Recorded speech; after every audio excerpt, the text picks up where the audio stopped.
Welcome to Flat Earth Debate, Uncut and After Show. I'm your host Nathan Oakley, and if you are new to this channel, or you've not done so already, then be sure to subscribe, hit the bell notification icon and join button to keep up to date with the Flat Earth Debate.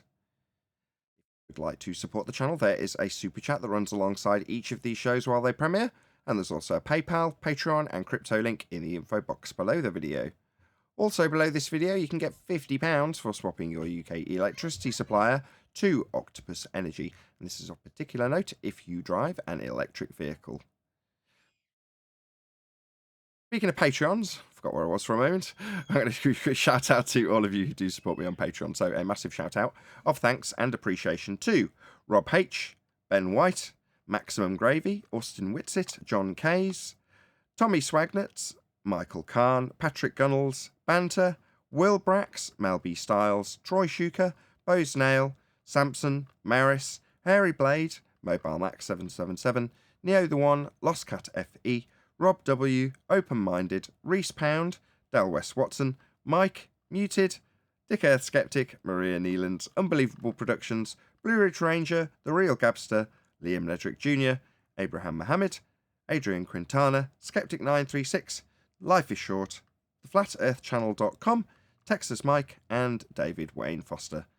So with that, I'm going to hand over to whoever is in Discord and Google so you can enjoy their conversation while I set up for today's live show.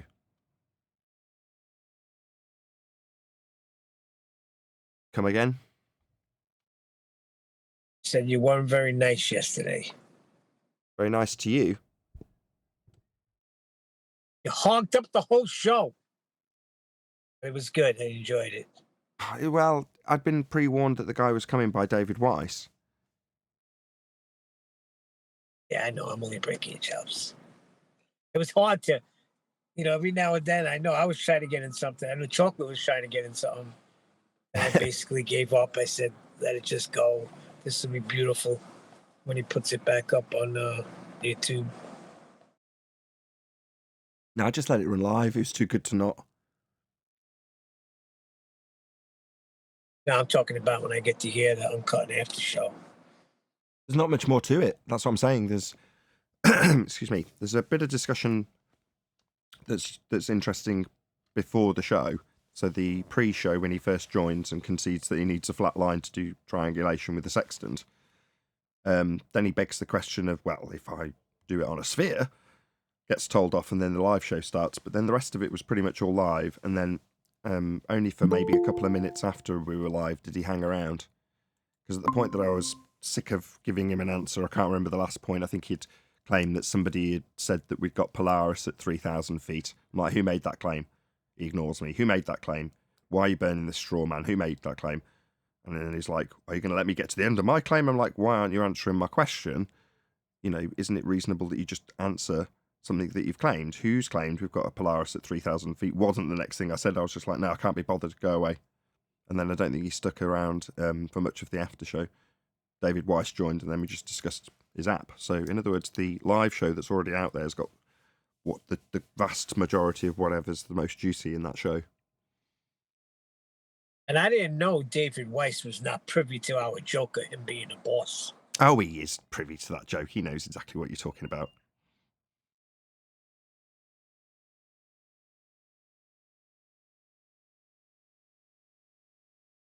Just playing dumb. Okay, he's the reason why I'm here and you're stuck with me.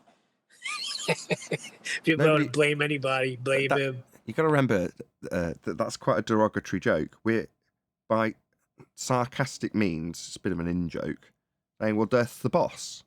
Well, Dirth's in charge of all of it. Well, Dirth gives us the scripts, etc., etc. Well, if you think about it from his perspective, it could be perceived as a little bit derogatory, and I think it would be wise to kind of go along with it. Just, I think the only thing he could do is what he did, which is just go, I don't know, he didn't even say anything about it, he just played dumb, which is fine. He said, I don't think you work for me, but okay. That was right. That was the best answer he could have given. Good morning. Hey, 10th.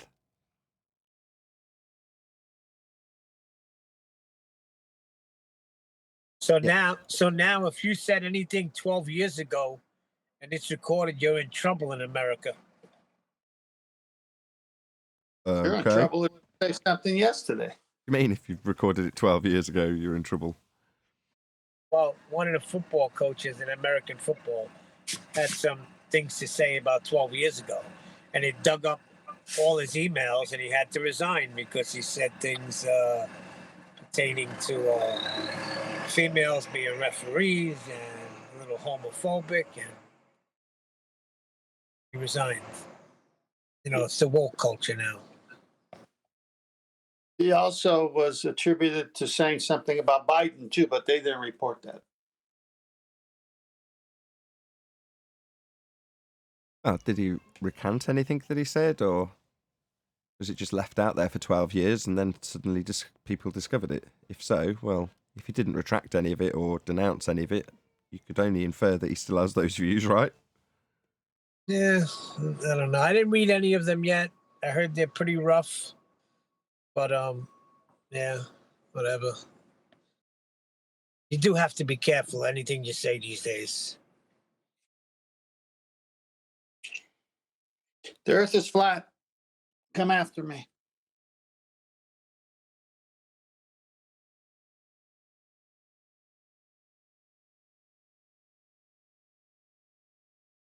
Hello. Sexton could only work on the flat surface. Come after me. Yeah, that dude yesterday accused me of begging the question when I pointed out that measuring an angle requires a flat baseline. It's like, well, you're begging the question, Earth's flat. I'm like, no, I'm not. That's just a statement of fact. You do definitely require a straight line to measure an angle. That's not me begging the question of a flat Earth. Just a fact. You describe an angle that could be found anywhere online correctly. He says you're begging the question.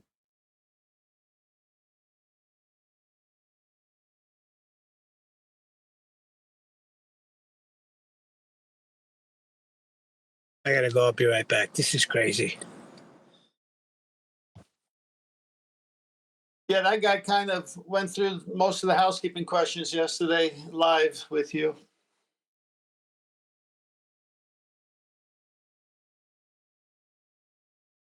Yeah. He stuck around. Fair play to him. Bit masochistic. No, One of my members. I don't think they. Just 1 second. I don't think they see it that way. I think they see it as probing to see where they can get you. But like I said yesterday in the summary, no matter how much they probe or come and lose each debate, take the recording, study it, study every word, it's all going to turn out the same when they come back again. One of my members was really critical of how harsh I was, saying that I didn't allow him to make his arguments. And I responded, saying, well, the moment they beg the question, I'm going to stop them. Now, I think he was inferring that I was being too harsh on the guy. But to me, and I'm sure I said this at one point, the guy disgusts me. And I'll tell you why. Because, number one, he's a liar. He's saying, well, I'm here to learn. That is absolutely not why he was here. That was a blatant lie. Well, why is it a lie? Well, because he's only here because he's, in his mind, prepared to educate us on how Earth's a sphere and win Bitcoin for doing it. That's what, in his mind, he thinks he's going to do. So that's his mindset when he gets here.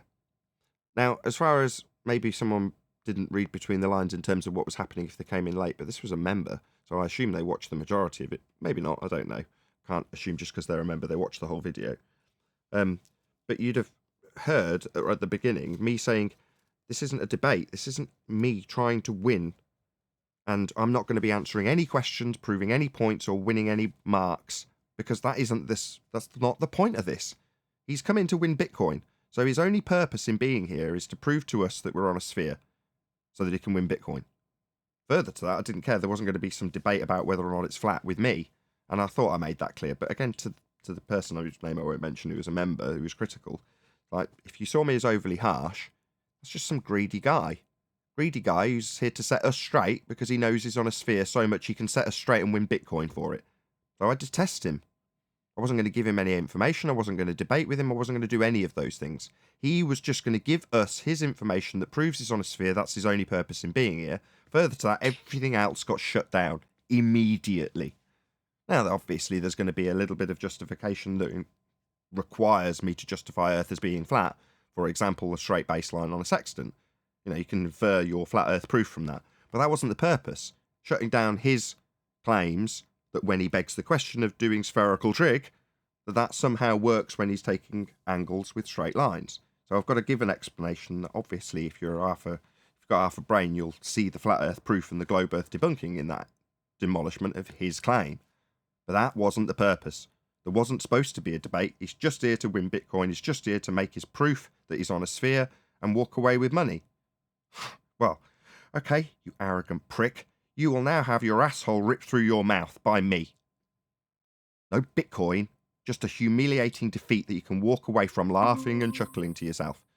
Right? Now, if the people in the audience are like, that's not fair, you should educate him.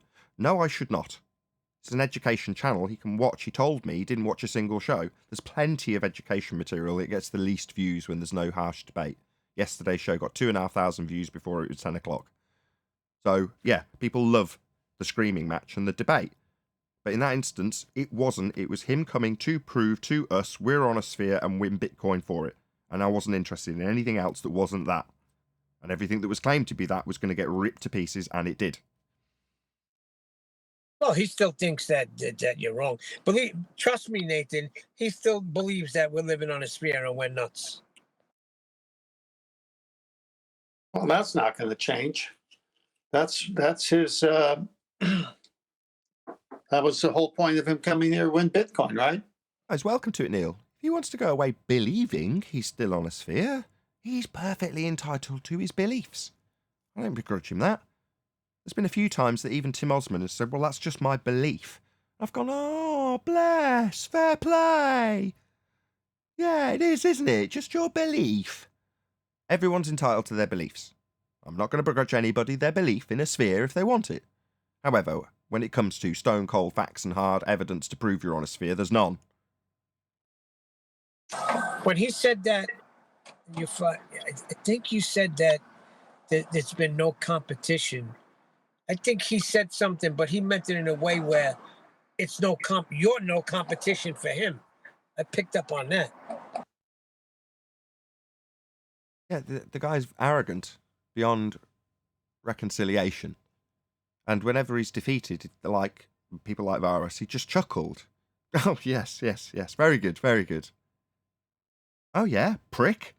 Very good. How unbelievably crap your argument was and how eloquently we ripped it to shreds before your very eyes and a live audience. That's very good. Yeah, you're a prick. That's why you're going to get sworn and shouted at and humiliated by me, the Flat Earther. And at various stages, I'm going to tell you I'm a Flat Earther doing this. Calling you a prick justifiably because of your prick statements and your idiocy. Yeah, that's what I'm going to do. Make it abundantly clear to people like that. Oh, yes, very droll. Yes, your demolishment of my argument there. That was very droll. Yeah, you'll like me ripping your asshole through your mouth even more, prick.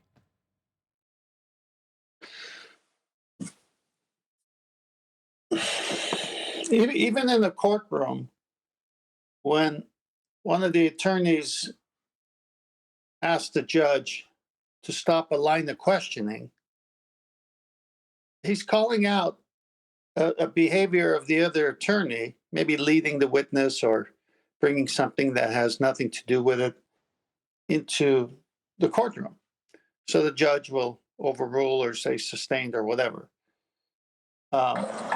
So when you catch people in a fallacy, you're doing the audience a service by saying, hold it, that's fallacious, start again, do something else, but you're not going anymore with that. And then you describe the fallacy. I think that's what they're mad about. They're mad about being caught in the fallacy because every claim to a globe has to start with what? Begging a question. Correct. So why am I going to sit here, listen to the diatribe of begging the question, for 2 hours on one topic, if Nathan was to allow him. And then at the end, Nathan says, yeah, but you were begging the question when Nathan had done that at the beginning, Which is which exactly is what what he does, and they don't like. I love that it's done in the beginning. But that's exactly what I said to the member. I was like, well, what should I have done? On the 11th occasion that he begged the question of gravity, should I just let him get to assume that gravity means gas, quote, sits on Earth? Like, he did get to make his claims, but the moment he assumes gravity in this instance, I cut him off at the knees and go, no, it's nonsense. Your claim that if we assume gas has the force of gravity applied, it will sit on Earth. I'm going to shut that down. I'm just going to carry on. Okay, so we're all assuming there's a force that holds gas on the ground then, like marbles. Why would I do that? But then the first one would never leave the Earth, and I was glad that 10 said it as well. Then had the first gas particle just go up if it's sitting down on Earth. Yeah, it didn't. According to him, the only reason gas, helium, in the example earlier in the show went up was because buoyancy, which is an assumption of gravity, that would be gas going down, go boom, boom around the helium to make it go up. Like, okay, so we start with the first ever gas particle coming out of the ground. What does it do? It goes up. Well, it's not got any gas around it forcing it down anymore, so suddenly that buoyancy explanation is completely benign, completely idiotic, doesn't make any sense anymore, because the gas still comes out of the ground and goes up, like it always did and always will. Not down 9.8 meters per second squared, not forced up because other gases around it are going down 9.8 meters per second squared. It just moves in all vectors at high velocity. So when we come to the first gas particle, there's absolutely no reason, if he's got a force holding it to the ground, why it would ever come out of the ground. But it comes out of the ground, and then what? He's going to reach absolute zero in his description when he built his little straw man about how things can reach absolute zero? He said something about they're supported. I was like, okay, now we have welfare gas particles that needs to be supported. Bless him. They need support, love, care, blankets. Nathan, I got a couple of slides in Master B. I'm serious, Neil. Yeah.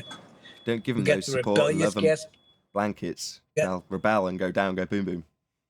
Yeah, that's what I was gonna say. Yeah, you're up, 10th man. Yeah.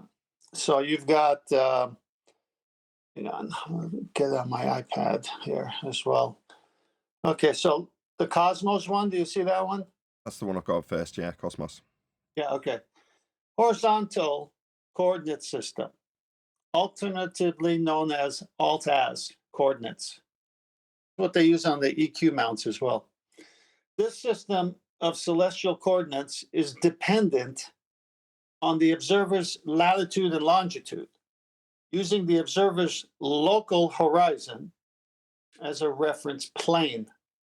The position of an object on the celestial sphere at a particular time is given by its altitude, the angular distance above the horizon, azimuth, the angular distance measured east from north and parallel to the horizon. The altitude alt and the object of an object can lie between 0 degrees, indicating it is on the horizon, and 90 degrees at the zenith, or 90 or minus 90 if it lies below the horizon, which is what they have to say because they think they're on the globe. The azimuth, AZ, changes from 0 degree for an object due north to 90 degrees due east to 180 degrees due south to 270 due west. The horizontal coordinate system is fixed to the Earth and not the stars. And therefore, unlike in equatorial coordinate system, the position of an object changes with time. I know we don't have enough time to go through this, but let's go to the next slide and we'll do a summary. Horizontal coordinate system, it shows a picture. The horizontal coordinate system is a celestial coordinate system that uses the observer's local horizon as the fundamental plane. It is often used to specify a location in the sky using angles called elevation and azimuth. However, in general, a location can include a range or can be specified using any coordinate system, such as a Cartesian coordinate system. What do you notice about that picture on the top right, Nathan? In relationship to, say, the sextant.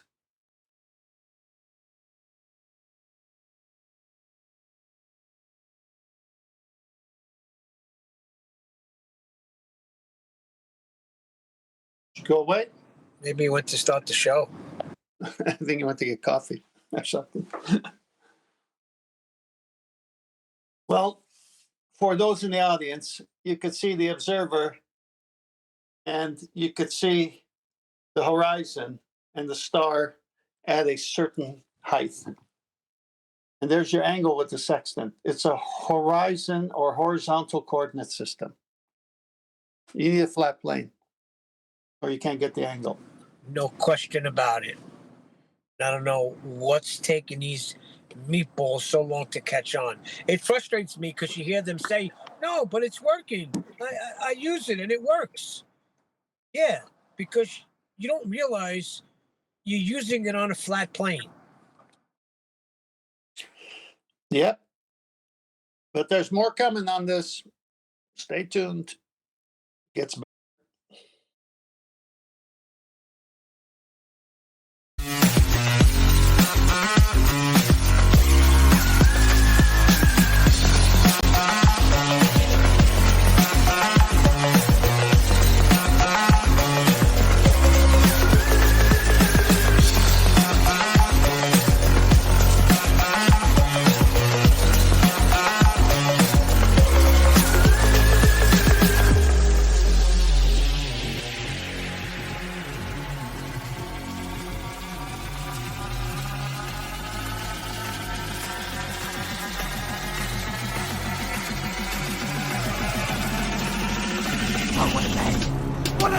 Welcome to Flat Earth Debate Live.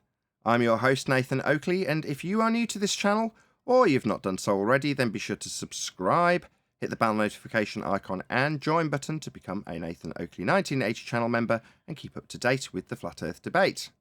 If you would like to support the channel, there is a super chat that runs alongside each of these shows while they are live, and there's also a PayPal, Patreon and crypto link in the info box below the video. Also below this video, you can get £50 for swapping your UK electricity supplier to Octopus Energy, and this is of particular note if you drive an electric vehicle. Most importantly, if you'd like to join the discussion, simply mute the page you are currently watching, then click the link in the info box below this video to join the panel and express your views on the nature of Earth. If you do join, please don't swear. If you do, you'll be ejected, and if you are, please don't try to rejoin the stream using sock accounts. You'll be warmly welcome back on the next stream. Please also share the show on social media.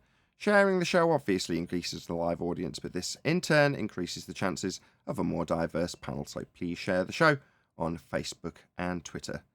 Now we are joined by 10th Man, Neil. I can't actually see my screen because the pre-show presentation's still up. Just Neil and 10th Man and a whole bunch of people in Discord, so welcome one and all. Morning, all. How are you? Morning. Morning. Morning. Good to have you all. We rattle our way through housekeeping. Any objections? Hello. Hello, Arwin. Yeah, let's fly. Any evidence of a physical geometric spheroid horizon formerly known as Earth curve? Nope. Not even a little. Anyone want to post a picture of the horizon from Discord? The horizon is not Earth's curve. No? Nobody want to post a picture of the horizon and claim it's Earth curve? You can. It's entirely up to you. Didn't we just read that the horizontal coordinate system is a plane? That's correct. Yes, we did, 10th. You can't see the geometric horizon. Yes, we are indeed operating on a plane. Any evidence of axial rotation of the Earth-based variety? No, I noticed that.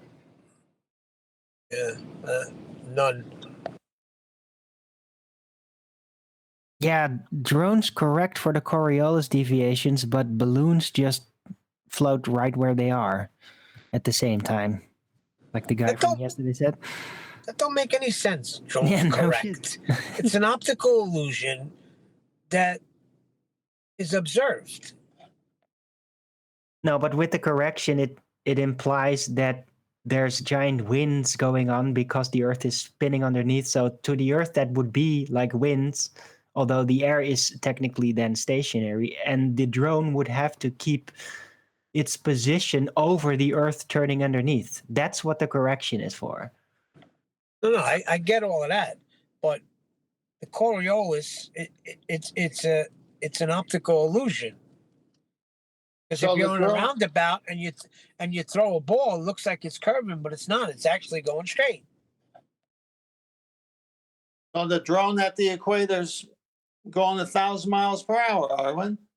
Yeah, in Arwen's explanation, the correction requires the drone keep up with Earth turn underneath. Because ordinarily it would deflect, but it's got GPS, so it tracks along with Earth. That means it can fly at 1,000 miles an hour to keep up with Earth, with a compensation factor from a GPS system and motors that are capable of 1,000 miles an hour speeds. Yeah, that's what Arwen's suggesting. Well, that's I what the wanted guy one of yesterday those. was saying. So I Yeah, was yeah, referencing I get that. Arwen's postulating the position the guy put yesterday. Yeah. Then he's pre-assuming that the Earth is spinning without proving the Earth is spinning. Yeah. And no effect to observe. So if we follow that guy's logic and say, okay, the GPS system on the drone means that it launches off the ground and then tracks along with Earth, it means that, number one, there's no effect to see then if we assume that the drone can track with Earth at 1,000 miles an hour because its motors are capable of keeping up with 1,000 miles an hour Earth rotation rim velocity at the equator. Obviously, that's not the case, but if we assume it as he tries to make us do so, number one, no effect to observe, none to see, nothing to see here, it's just hovering. Well, then, number two, there's no drift, there's no proof that we spin then, because the claim proof of spin is Coriolis deflection at 15 degrees an hour. So then he's debunking Neil deGrasse Tyson. As I told him so, yeah. Any evidence of the distance to the sun? Hi, it's over there, for now at least. I don't know what you're talking about. I don't see any sun. There's no sun where I am. Are you in the middle of New York? Yes. Is there a high-rise building blocking your view of it? No, it's just severely overcast. Ah, okay. You not see it through the overcast? Can you not make out roughly where it is? Not that this matters in the slightest, because that's not going to give us a distance, is it? So this is kind of moot. Yeah, I can. I can actually see where it may be. I only mentioned it because it was overcast here yesterday. My eldest pointed at it and went, "Look how big the sun is." I'm like, yeah, from this position, looking at it, it does look enormous because there was a great big disc on the clouds, right? I'm sure you've all seen that before. Well, I think last night, it was a half moon, or I know it wasn't, maybe 3/4, but I noticed that the glow was a perfect circle. Yeah, it was a really pretty moon last night. Oh, isn't this lovely? So, any evidence of the distance to the sun? It's 3 AUs away. 3 Well, the other day on AUs. Ball Busters, you were getting a distance. QE had a distance, and you had me all confused. Shout out to Retro Bill, who says, kudos on yesterday's marathon debate. So, in case you're unaware, there was a almost 3-hour live debate. It was too juicy to keep it in the after show, so I just kept the show live. Why not? Kudos on yesterday's marathon debate. Your laser-like focus against such an arrogant fundy was a true test of stamina and patience. Yeah, I got criticised for one of my members, Retro Bill. Someone moaned about it. But there we go. You can't please everyone all the time. Hey, Nathan, Virus is on the show. He says, even the globe claims there's no deviation with a hovering drone. Globe claims there's 15 degrees an hour deflection. Now that deflection can only be and is only describable from a turning reference frame. The globe claims we've got Coriolis deflection. So him saying the globe doesn't claim we'll see deflection in a whatever he's claiming in this example, which would be a drone because we've been detailing it. Well, it doesn't matter what somebody like Virus says, the globe claims. The fact is, the globe claims Coriolis. What is Coriolis? You turning. That's the first thing that must be happening for there to be Coriolis. You must be observing stuff whilst turning. So you're on the turning platform. Yeah, that's the second thing. And what are you observing? Anything not attached. So for this effect to actually be an effect, you must be turning and you must be observing things that aren't turning with you. That's how the effect is induced. That effect is called Coriolis Effect. And Earth is claimed to have Coriolis Effect. It doesn't. Enter Virus. The globe doesn't claim we're supposed to have Coriolis deflection under a drone, says anti-flat Earth mastermind Virus. The globe claims we've got Coriolis. I clairvoyantly predict his next line will be, you don't understand Coriolis Effect. Tell me if I'm right. All right, I'll look for it. But this is how thick he is. Everyone knows what the globe claims. I mean, my goodness. We're supposed to be rotating. We're supposed to be spinning. And he says the exact opposite. So if anybody at all ever pays attention to this fool, you deserve it. So he's battling with himself. You know, he's battling against globe claims. If he's saying globe doesn't claim we see drift, well, you're fighting with us then. We say there's no drift. Globe says there does. If you say the globe says there shouldn't be, then you just don't understand your own claim. Well, I mean, that's no problem. Go away and learn your own claim. Coriolis Effect is the claim. That's drift observed from a non-inertial turning reference frame. We don't see that on Earth. Oh, God. That doesn't happen. Now he's saying Coriolis isn't 15 degrees per hour. It's latitude-based, like pendulums. Again with this guy? Enough with him. Nothing to see here, right? Right, Virus? Nothing to see. But yeah, the summary of Coriolis is not actual deflection, that would be drift, observed from a turning reference frame. As you turn beneath things, not attached. That's Coriolis. Nothing to do with latitudes on presupposed spheres. And everything to do with things drifting because you're turning beneath them. Now, they drift because you are turning. That's why it's an illusion. So if you launch a ball up in the air while you're on a merry-go-round, you hold a ball and throw it up, directly up. And for the sake of the example, we will assume that you've got the perfect arm to throw things directly up vertical. As you watch it, it seems to curve behind you. So you throw it up and you go, oh, it's gone behind me, curving away. It isn't. It just looks like it is. Yeah? Now, just looking like you're curving away is you moving away from it on the roundabout. That's Coriolis Effect. So for that effect to be on Earth, you throw a ball up, and the same exact thing should happen. You should turn underneath it, because it's no longer attached to a turning Earth. It is as simple as that. Coriolis Effect is not actual deflection observed from a turning reference frame. Simple. Any evidence of a self-perpetuating molten iron core at the centre of a presupposed spherical Earth? No, that argument is getting dusty in the corner. The ballers and the anti-flat earthers never even address that anymore, do they? You turned your mic gain up.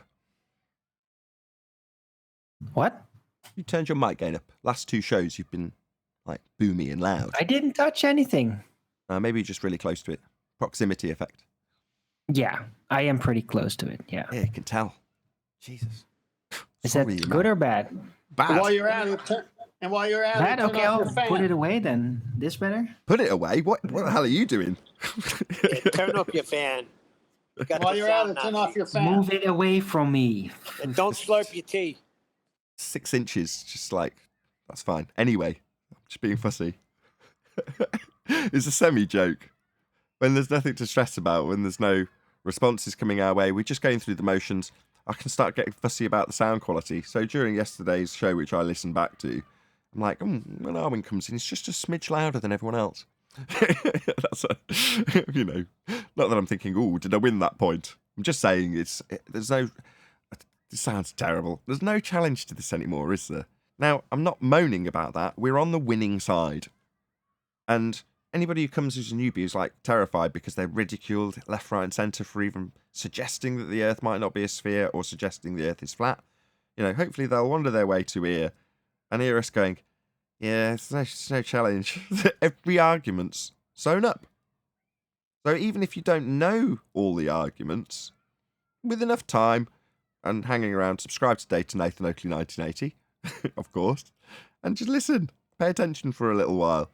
And you'll realise that you can very easily adapt or understand and use these arguments and overcome any position that any globe-believing idiot puts to you. It's not that hard.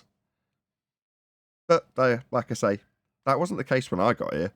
And I want to pass that on. There's a certain comfort to be taken in that. From my perspective, not a moment of my day is spent stressing about.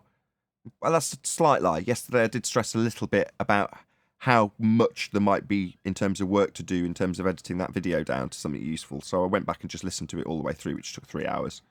But, in that I just enjoyed listening to it and didn't actually make a single note on what I should be editing, which is terrible. There we go.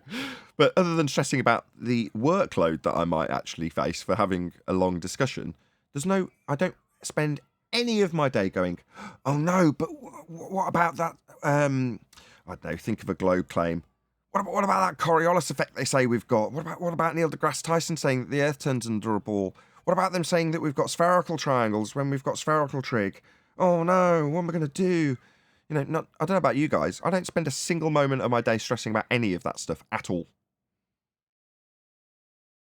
No. Me neither. I just go. Because I know the Earth is flat. Oh, and even just saying that these days just immediately get certain people in chats just really triggered. Like, oh, see, you have a religious belief because you're not open for discussion because you're just saying it's flat. So, no, we got 5 years of experience laying out every single argument involved and then coming to the dead reckoning conclusion. Yeah, 100% prove it's flat. They just don't want to hear it. But we can trust fact. it.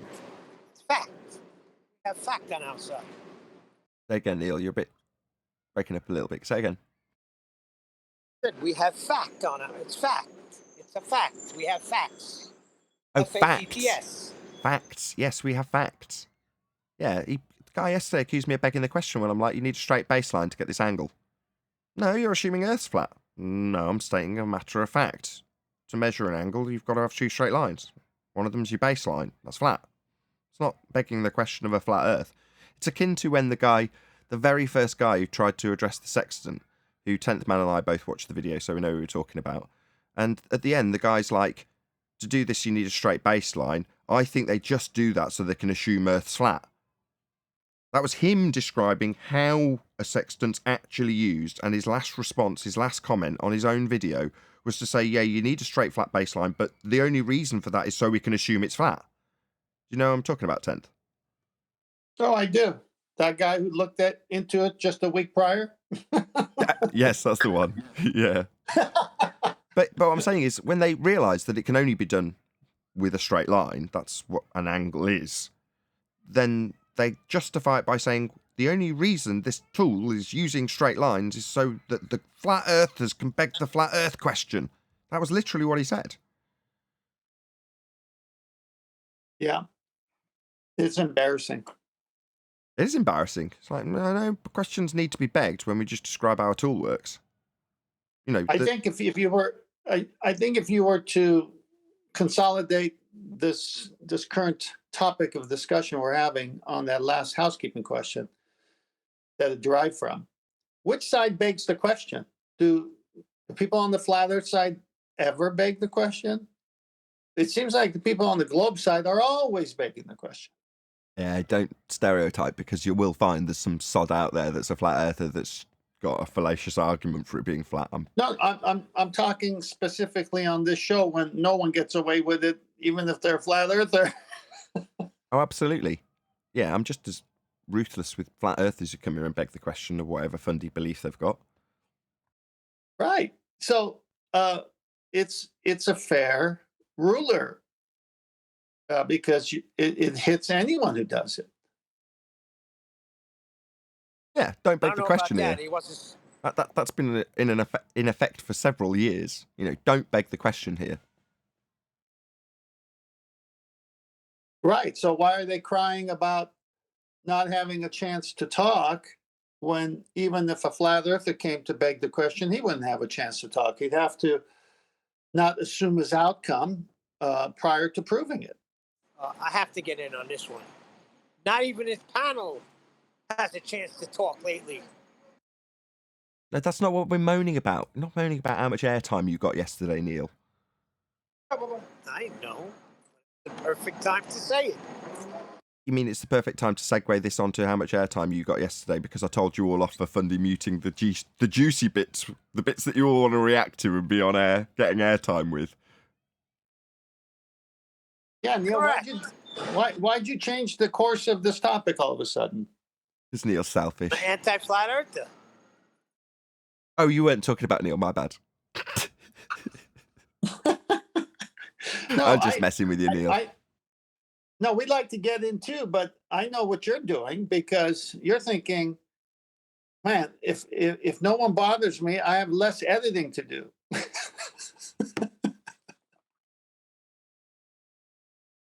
Right? No, yes and no.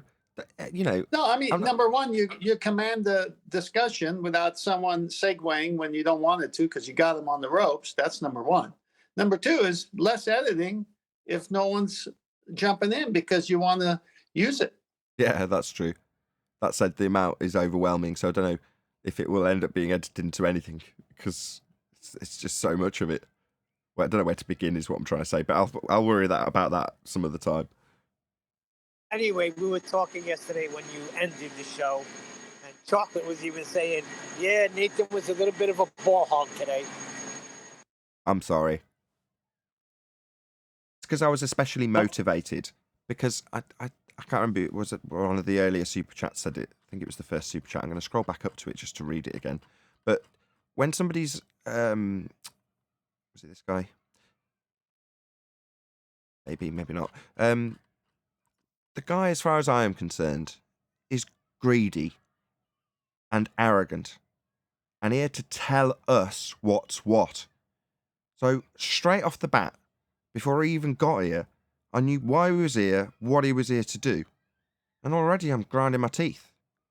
Yeah? And I told him at one stage, I despise you. He's like, well, now that I accept that it's flat, can you now tell me about blah, blah, blah, blah, blah? No, I cannot. Get lost. What the hell would I want to tell you that? You came here to arrogantly insist on your winning 3 bitcoins because of your claim to have proof of a sphere. You know, you've entered this arena in the most arrogant way possible.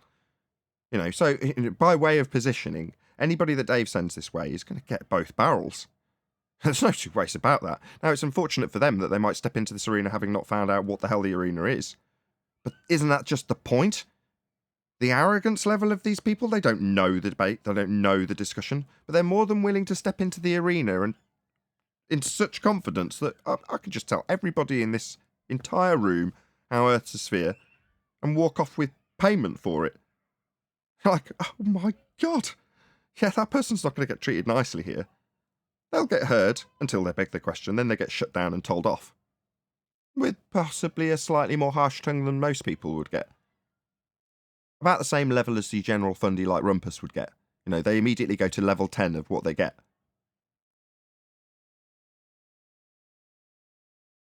But they do always end up like this, you know. They do end up basically asking us, like, okay, so how does this work? They always end up like asking, how does this work? And even Akumu Virus constantly, when he's here, ends up.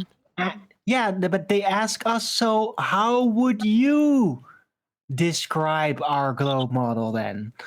And it just, Yeah, it's always the same thing. Either they're getting you to justify how their model works, so then they can obviously win for them, arguing against you how the globe should work with their position about how the globe does work. That's a win-win. That's the first reason. The other reason is if they can get you to put a position across to them, they can argue about your claim when they've just made a position that they don't want to defend anymore. Well, how would you explain it? Hold on, I'm not making this claim. Why would I suddenly launch into an explanation about geodetic surveying? I'm not making a claim about it. You are. But you've failed. You've had your argument ripped to shreds, but now you're asking me how they would do it then on a flat plane. I'm not making an argument that geodetic surveyors do anything for me. I just rip your claims that they have got some sort of proof of Earth curve measurements. They haven't. I just rip it apart. I don't have to give them anything afterwards. That's why I got so pissed with the guy yesterday. Him saying, oh, well, now you can educate me. Oh, can I now? Oh, yeah. The guy who's walked in to apparently educate us suddenly needs us to educate him. Oh, why would you feel so privileged? We owe them nothing. Exactly. Well, it's silly anyway, because if you're watching any kind of competition and the guy keeps coming back for rematches and keeps losing, what's he thinks he's going to go to the guy who's the victor and say, what is it that you're doing that I keep losing to you by?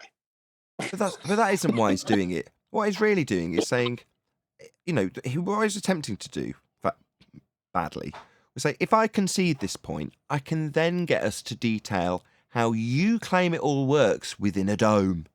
And I can then pull apart how you say it all works in the sealed container that I've conceded. So he's not saying it because he wants to learn. He's saying it so we can postulate some nonsense he can pull apart. That's why. Right. Correct. Right. And you called that out as a straw man, and you never made a claim that he said you did. That was easy. As I explained in the pre-show, I wasn't going to be making any claims. And at one point it's like, well, therefore you've lost your argument for a flat earth. I'm like, doesn't matter. If you're here to win Bitcoin, you think the person that's listening to your claims and pulling them apart, it matters whether or not they're winning. No. I'm not going to get any Bitcoin if I win. No, at no point did I say, if I win this debate between you and I'll get Bitcoin out. No, I won't. I won't get a penny out of him. When we say he's our boss and he pays us, that's a joke. I mean, he doesn't give us anything. I mean, that's total lie. Dave has contributed to me, actually. I better be careful with my words. Dave has given me contributions in the past and supported things I've done, so that is not strictly true. What I mean by that is he's not my employer, yeah? He's not paying me to do anything. And while we joke and say, well, Dave's the boss, Dave gives us the scripts, no, he doesn't. That's just being sarcastic. Obviously, if we have to point that out, it's gone beyond a joke. Yeah, exactly. Like, how can you really script this? Well, he attributed you to begging the question when you described what an angle was. Yeah, he said I'd beg the question of a flat earth because I'd described how triangulation requires a flat baseline. It does, that's a fact. He's like, no, well, that's you assuming flat earth. No, it isn't. Number one, even if I was, who gives a shit? You're here to prove the sphere to get Bitcoin. Doesn't matter if I win, lose, or draw in this scenario. Which is why every time he asked me anything at all, I was like, don't ask me anything. I'm not here to be questioned about anything at all. You're here to put your position forward and we're going to rip it apart. That is what is going to happen. But isn't it just kind of like a word trick? Because when he says, oh, you're assuming a flat earth. Well, it is, right? It's not presupposing. I mean, you can just point out, yeah, that is flat. No, and you do it, and it is flat. Well, it gets worse than that, because in terms of what you describe, it can be nothing other than flat when you describe measuring an angle to something. So at one point towards the end of the show, it's like, I get 45 degrees above the horizon for the measurement of Polaris. Okay. As soon as you use that word, angle, what is that? Well, by factual definition and geometric fact, it is two straight lines meeting. Yeah? So to make that statement, he's making that statement with a straight flat baseline. That is what I pointed out to him. Now, I was accused of begging the question of a flat earth when I did so.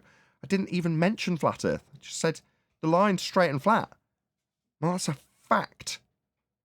So to make the assertion in the first instance, even later in the show, he says, well, I've got a problem with reconciling the 45-degree angle once it's on a flat earth. Like, what the bloody hell are you talking about? Just getting the angle required a flat Earth. But after you've got your flat Earth angle measurement with a straight flat baseline, you're going to say, I've got a problem reconciling this with a flat Earth. You're like, no, what you've got is a fundamentalist, religious, indoctrinated worldview that you're on a sphere, which, when needed, you will utilise a flat plane to take angle measurements from, and then reposition it back onto a sphere, and then say, because I've repositioned it back on a sphere, I've now got a problem with the fact that it's on a flat Earth.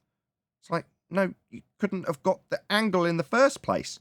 No begging the question is needed when you make an angle measurement to Polaris in his example.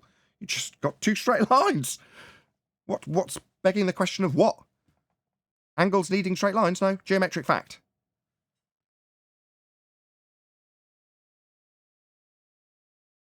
Yeah, exactly. Now they'll say, yeah, but there's spherical geometry. You say, fine, you want to study a circle and come up with non-Euclidean, that's fine. But how does that translate to the sextant?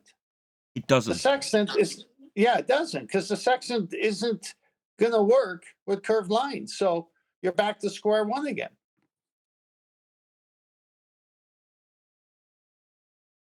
I mean, if they want to come up with a special geometry for a sphere, have at it. But don't say the sextant works on it, because it doesn't. We'll get this one out of the way. Any evidence of the R value? Black Swan. No. Unfortunately, that's why the show is successful, and they're losing, and they have to beg the question because there's no evidence for the R value. Do you ever dream that it would be beneficial that they barked refraction at us for 20 months? Yeah, it does seem like they didn't think that one out, did they? Well, it almost No, seemed like... they did. It was the last straw. This was the last straw, man. Where else would they go? It was either just ignore it and like, oh, look the other way when you see a black swan, or they were going to make up an excuse for it. And terrestrial refraction in that sense was inevitable. It's too bad it's a mathematical paradox, though. Yeah, they didn't know that yet, for sure. You are definitely too close to your mic. You're popping the mic. Oh, sorry. It's okay. That's much better. Where you said sorry. Well, they listen. They oh, forget it. I forgot what I was going to say. That's all right. Any scientific evidence of gravity? None whatsoever. Even the guy yesterday said it was density. Yeah, but it still has to be gravity to keep the gas to the ball in the face of the vacuum. You can't even keep the first gas molecule ever. What are you talking about? Yeah, That's what I was going to say. They never think things through. They don't think things through. Even when a guy said, well, the best you've done was debunk the radius of Earth. Okay, he didn't think that through. And when they put this Coriolis deviation as a proof, they didn't think that through, did they? No, they didn't, Neil. You're right. Yeah, this virus guy, he's funny as heck. 6:29 my time. He says, the sextant argument is going to bite them in the butt. 69 miles, statute miles that is, per degree kills flat Earth. What insanity is this? Switcheroo that Adams highlighted to me, very useful in debate. So you take an angle to Polaris, just because that's what we discussed a minute ago, and you say it's 45 degrees off the horizon. Well, then if you back away from it 69 miles and then take another measurement of it, that's with two straight lines. Remember those two straight lines that you'd need to make that measurement? Well, then it will have dropped 1 degree towards the horizon. 1 degree, 69 miles. Now, what they do is say, well, the degree measurement that you took, ignore that. That fact that you took a straight line to the horizon and another straight line to the star to have it drop towards the horizon with its straight line to it, 1 degree. What we're now going to do is put a protractor at the middle of a presupposed spherical Earth and twist that protractor by 1 degree. That's the switcheroo that they employ when a cumvirus describes what he's just described. Yeah, they're presuming a ball. Yeah, first of all, so many things wrong with that presupposition. Number one, presupposition. Number two, who's got a protractor at the center of anything? They have when they make the assumption and transpose the angle from your feet, where you're taking the actual angle to the star, to the center of Earth. Oh. So they do. Okay. So then that must have a radius. So where's the R at 3959? It could be no further than 1.22 miles times the square root, right, of the observer's height in feet. So sure enough, the black swan destroyed that there can even go there with that imagery because they don't have R. Right, but they're not making that measurement. The measurement they're making is you on the surface making a measurement and seeing how it changes 69 miles away. Well, that measurement isn't taken as you change a protractor in the middle of a sphere, they assume. It's preposterous. But they just rely on people not noticing that when they change from 1 degree being a measurement you take on the surface of a star that's moving towards the horizon as you back away from it, they hope you won't notice that they've now transposed that into the centre of a sphere. Now, your average Joe, flat earther or otherwise, probably wouldn't notice. Me included. Shout out to Adam Meakin. If he hadn't pointed this out to me, they'd have got that by me. And I'd be there scratching my head going, how the hell are we now into presupposing a sphere when I wasn't in control of that? But thanks to Adam, that'll never happen. So, no. Well, again, it's a horizontal coordinate system that the sextant is using. That is on the surface of the Earth. So it's a horizontal coordinate system that the sextant is using on the location of the Earth. Right, a couple of shout outs. It says Sorry. nothing about the center of the Earth and the sextant being used from there. Correct. Sorry, I rumpus the most important point. Shout out to America, Silver Patriot, who says much appreciation and gives me money. Really appreciate the support. Thank you very much indeed.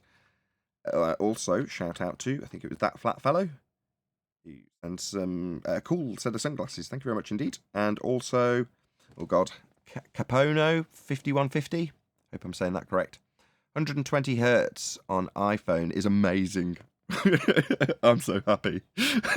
Somebody who's bought a new iPhone with a 120 hertz refresh rate screen has decided to give me £2 to tell me how pleased they are with their 120 hertz refresh rate on their new screen. I bet it does look good. I've got an iPad Pro, and I've got to admit, the moment I turned it on, I was like, holy crap, this is clear. So I do actually appreciate why that would inspire you to give me £2 just to say I am so chuffed with my iPhone screen. If you haven't seen a modern iPhone screen, they do look amazing. Anyway, thank you for the super chat. I really appreciate it. Strange though it was. That's my upgrade. What, to an iPhone? Yeah, the one I'm using. Well, the reason I'm not doing a lot of videos on my phone anymore is because the camera broke on the back. So it's up for, I have an iPhone 8. So I've just in transition getting 2 iPhone 13 Pros, one for my wife, one for me. So that should be here within a week or 2. Did you say 8? Yeah. Did you say it? Yeah. So what? Jeez, 10th. What shame. What? It's been working all these years quite fine. I say, if my iPhone 4 still worked, I'd still keep that phone. I hate having to replace phones. Why would it be that something that, in terms of what I do and how it functions, I make calls and watch YouTube, right? Not doing anything particularly swish with my phone. Occasionally I'll make a video, like everybody who's got a phone. Yet 12 months, 18 months after you purchase it, suddenly YouTube videos load slowly. The camera app takes a long time to open. You're like, I've got plenty of memory, there's nothing wrong with the phone. What the hell's going on? And as they get older and older and older, they become non-functional. You're like, there is literally nothing wrong with this in terms of its electronics, in terms of its functionality, in terms of its battery life, but suddenly it's just not working. Got a really old iPad that's basically garbage now. Nothing works on it. Does the thing function? Oh, absolutely. It's in mint condition. Does it hold charge? Oh, yeah. Has it got memory? Oh, yeah. Does it work? Well, no. None of the apps function anymore. the ones that previously did stopped functioning. Why? No reason at all. It's just now junk. Planned obsolescence. That's Yeah, what basically. it is. Planned obsolescence. Yeah, basically. They want me to buy a new iPad. Well, it's been given to my youngest daughter. It's a very old iPad.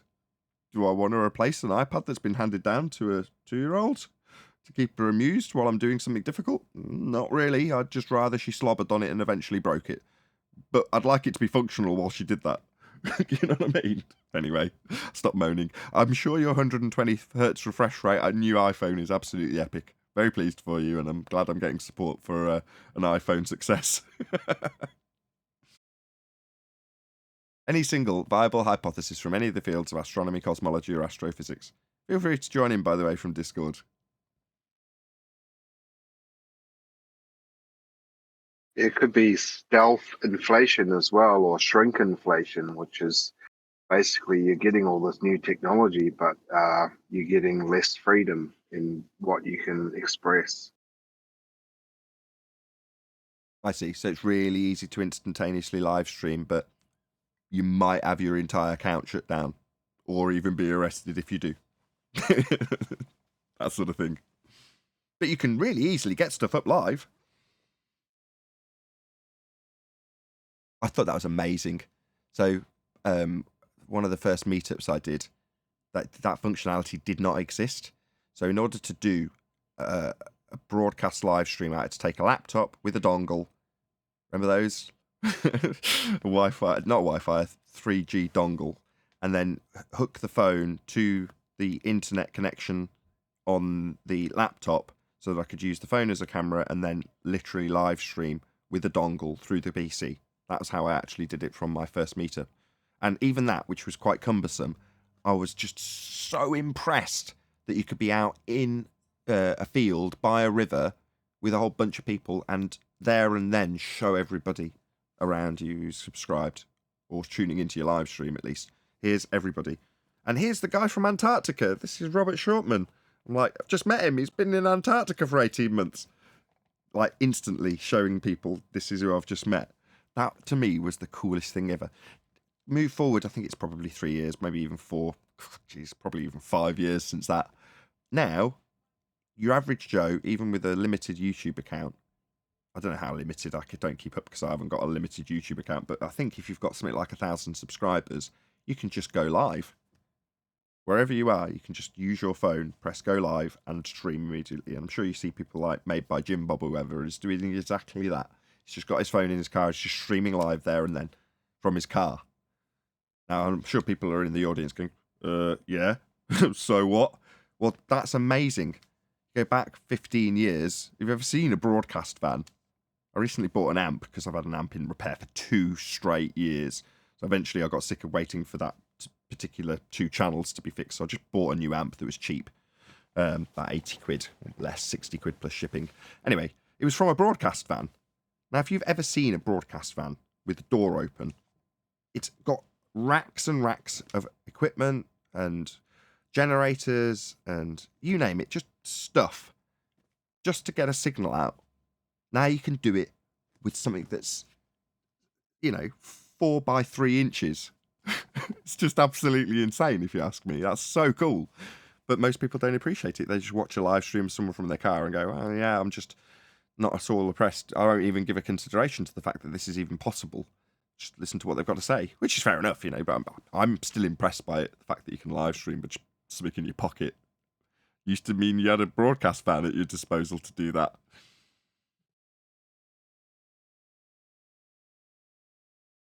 How times change.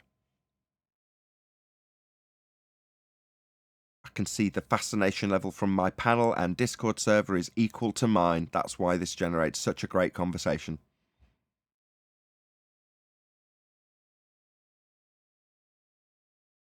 No, So I'm when they do- contemplating everything you. I'm So when they- contemplating everything you said. So when they go live and they do a video, is that automatically recorded on their YouTube channel? Yeah, stored and recorded. Oh, Merca, Silver Patriot, joined. Oh no, upgraded his membership to Yoda. Woohoo, thank you very much indeed. What was your last question, 10th? Oh, my question was, when people go live with a YouTube channel, is that whole live session automatically being recorded and stored in their account? Yes. Like this is. So they, Yeah. right, so they can go back and edit if they want to, right? Yes and no. This is an interesting point. Good segue for a topic that Jaren's covered, which is when 2 years ago, SpaceX did a launch. They had let's just call it what it is, a continuity error, where two pieces of footage that were claimed to be two different views of a rocket booster were actually the same footage. Now, after the fact, when it was claimed to be streamed live, by that I mean people are watching and it says it's live and it's claimed to be happening there and then, they then went back after the fact in YouTube and edited a section of the video and changed it. But nothing changed on the video. Now, I can do that. I can go back after the fact for this live stream and edit out something in the video. But then it just goes to published rather than live, and the date changes, and you lose all chat streams that are attached to it at that point. So this chat feed wouldn't be there if I'd made an edit to the video, because then the time codes don't line up, because you've got somebody chatting and commenting to something at a certain stage. You can't just edit out a chunk of the video and still have the live chat. The moment you make an edit, that goes, and it changes it to edited, makes a note of it. And for me, if I was to edit a live stream. Now, for SpaceX, that wasn't the case. Check it out on Jarenism's channel if you've not seen this already. You know, he's downloaded a copy of what they got originally, and they made a change to it. And it didn't make any indication, at least in YouTube, that they'd made any alterations to the video. So to somebody coming back after the fact for that video, they can see the video what's known as live. Now, what as live means is if I film me doing something, so I say, watch this explosion, and then I put the camera on, and then I line up whatever I've got lined up, and with the camera on, I light it, it does the explosion, and then I turn the camera off, right? When you watch that back, doesn't matter when, you're watching that happen as live. That is to say that what the camera took in is precisely what happened there and then. Now, live means you actually saw it happen there and then. In other words, if it burnt my eyebrows off, yeah, you would be watching in real time, give or take a second or two, my eyebrows get burnt off. Live. But from there on in, anybody could go back and watch my eyebrows get burnt off as live. Yeah? Now, if I go into the video and say, oh, that's embarrassing, and edit out where my eyebrows get burnt off, yeah, the video's no longer live, it's no longer as live. It's an edited video. Yeah? So no longer as live. However, in the case of SpaceX, it's presenting it as still being as live, in spite of the fact that it is not as live. Make sense? So not Completely. altered, basically. Scheming. Dirty scheming bastards. Go ahead, Rams. Yeah, so like not altered. Or just Yeah, as okay. live. Edited is edited. As live is as live.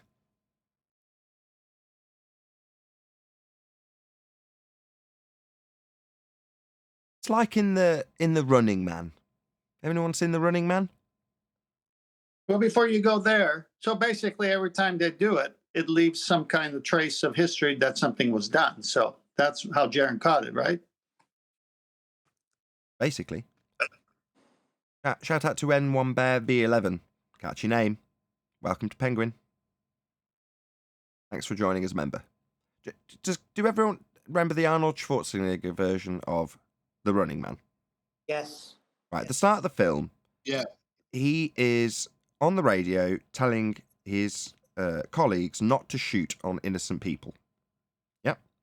Now, they arrest him for being the butcher of Bakersfield for shooting on all these people. And when he goes and tracks down the video, it's edited footage with him saying, I don't care that they're innocent people and shooting them. Yeah? So in other words, they edit the video and make it seem like he's done something he hasn't. But that is being presented as live. In other words, here's the footage as it happened. Yeah?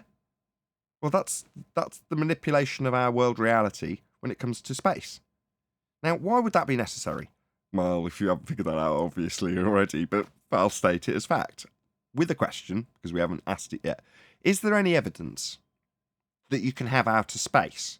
That would be gas pressure, atmosphere, sphere-shaped air, without a container. Not yet, not ever. So in order for us to be breathing, everything they claim about outer space is fake. It's all lies. There is no outer space. That is where these requiring to be edited claim to be as live videos. Now the reality is, none of it is real or live. No matter what they tell you. I can disprove it by saying it's claimed to be taking place in an area that would kill us all on the ground if it were real.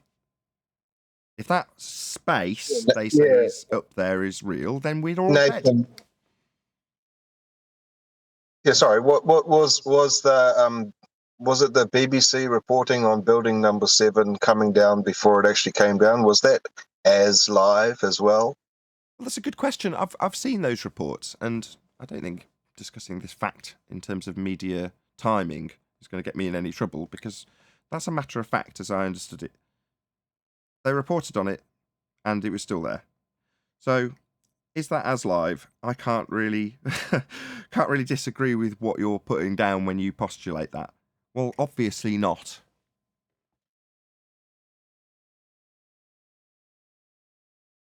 Without segueing too much on to 9/11, because I'll now have to tick that box in my disclaimers for YouTube. So, if possible, let's keep it flat earth. While that won't get me shut down, it is definitely something that I've got to disclose. Just being honest, that's what I've got to do as a commercial, if you will, YouTuber. I've got to disclaim these things. One of them being discussions about 9/11. I commented earlier on in the YouTube chat, and I was saying about David Wilcox live broadcast yesterday. He had more than 4,000 fundies all drooling about his, his imagination and his Edgar Casey reincarnation. It's just unfathomable how many people are just attracted to him like a magnet. It's nuts. No idea who that is. Who's David Wilcox? David Wilcox, the guy that thinks he used to be Edgar Casey in a previous life, and he's got all sorts of spiel like Richard Hoagland and stuff regarding the moon and Mars. Presumably all heliocentric. So these things are rocks in the sky. Yeah, certainly with David Icke, it's an interesting thing that he skirted reasonably well, actually. I'll have to give him credit in that regard. But yeah, some of their principles in terms of the moon being a base or whatever he claims, those are seated in heliocentric rhetoric. And if you debunk the sky as a vacuum or an area that you can travel to, then all of those claims, same go for things like Scientology, but we've covered that a few times. They all fall by the wayside as well. If you can't prove your heliocentric worldview, then how are you going to prove that you can travel to Mars? You can't. And in one hand, he's saying all of that, but then denying the flat Earth, but at the same time saying we manifest our own reality, and it could also be a flat Earth at the same time. It's just so hypocritical. That's funny. The benefit of Sleeping Warrior from chat. If people want to join, there's a live stream queue. If it's full, then normally one of the moderators will move you in. Yeah, I think Akun Virus wants to join but doesn't want to join. But if someone allows him, he'll join. I think that's where that's going.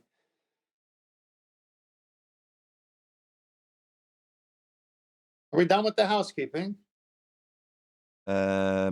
Any single viable hypothesis from any of the fields of astronomy cosmology or astrophysics. Oh, somebody's already moved him in. I'm sorry, Virus. I just moved him out. There we go. That's my bad. I was moving him from after show, and somebody had already moved him. Anyway. Yeah, that was me. Sorry. Sorry. I'm getting involved. I shouldn't get involved. I don't really know what I'm doing with Discord. I should just leave it to the mods. Okay. So nothing from astronomy, nothing from cosmology, nothing from astrophysics. Right, Virus. Did you have something to add? The 10th hustled you in for no reason. No, I had nothing to add. I was fine in the after show. Okay. That's why I asked. Don't feel obliged. Well, astrophysics, I suppose, that Michio Kaku said that, he doesn't follow the scientific method at all. Well, he opened it up a bit more generally. And he stuttered over it. We don't underuse the scientific method. No, they can't. They can't use it And because they wouldn't have their heliocentric model if they did. I was talking on another channel earlier, and I was pointing out that every sector of our society, every little fragmented part, has some type of a governing body, like that you can go to as a vetting sort of an agent. You have all of these bodies, but science doesn't have one. It's the only what do you call it? It's the only field area that's not governed by this or not controlled, and that's why we can't distinguish the difference between science and pseudoscience. I mean, it's good to have the freedom for science to express, but at the same time, there's no real distinction between pseudoscience and science. But there's no motivation for people to distinguish it. There is definitely a distinguish. Those two things are definitely different. But what you're saying is society has been led to believe that pseudoscience is science, and they've got no reason to check whether or not what they're being told is science is anything other than science. And there's no, what's the word for it? There's no governing body. Like every archaeology has a governing body. Every area has it, but science as a whole doesn't have. So there's no medium like a vetting going on. You wouldn't need it for science. Science is just a method. You would need governing bodies for the pseudoscience claims, but all that governing body would do is tell them to stop calling themselves science. Stop saying this is science, it isn't. Oi, you too, stop saying it's science. Oi, you, this isn't validated scientific experimentation. Stop calling it science. That's all they do all day. Just have to govern the pseudoscientists. White papers. They just, they rely on their idea of what the scientific method is, but, just pushing aside some other variables that could be important.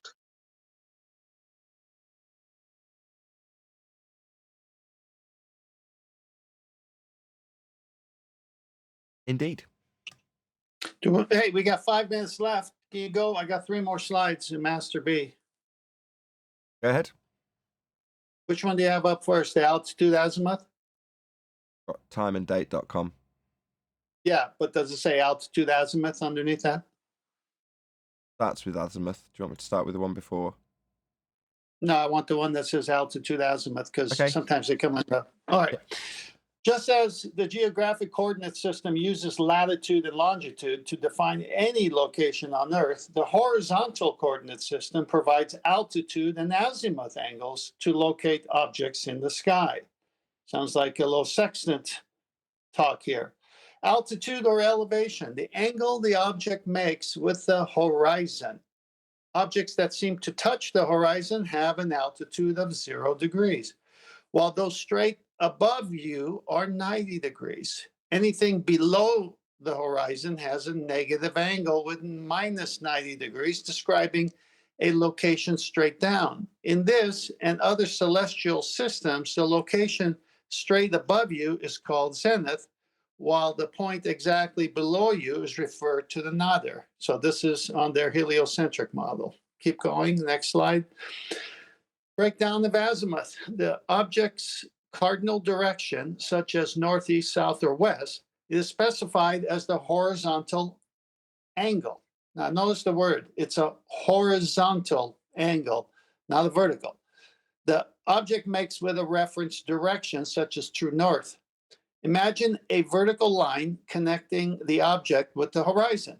The azimuth is the angle between the spot where the line crosses the horizon and the reference direction. If true north is used as reference, it is represented by an azimuth of 0 degrees, and angle values increase towards the east. This means, for example, that an azimuth of 180 degrees means due south. Next slide. Depends on location and time. What does it take for sextant sighting? A sighting and time, right? And then, of course, you holding the sextant is your location. The horizontal coordinate system owes its name to the fact that it is based upon the observer's horizon, not the center of the earth, the observer's horizon. As the horizon limits, and therefore the portion of the sky you see depends on your location. An object's altitude and azimuth angles shift as you move to a different spot on the Earth's surface. What's more, most celestial objects move across the sky. That's true. They're the ones that move. So their coordinates change as time goes by, even if you stay put. That's interesting. This means that the angles provided by the horizontal coordinate system apply only to a specific location at a specific time. Isn't that wonderful? We have a nautical almanac that shows us the navigational stars, which number 64 of them from the air almanac, just under 200 in the nautical almanac. And their exact zenith position, meaning their GP on Earth at every given hour, moment, and second.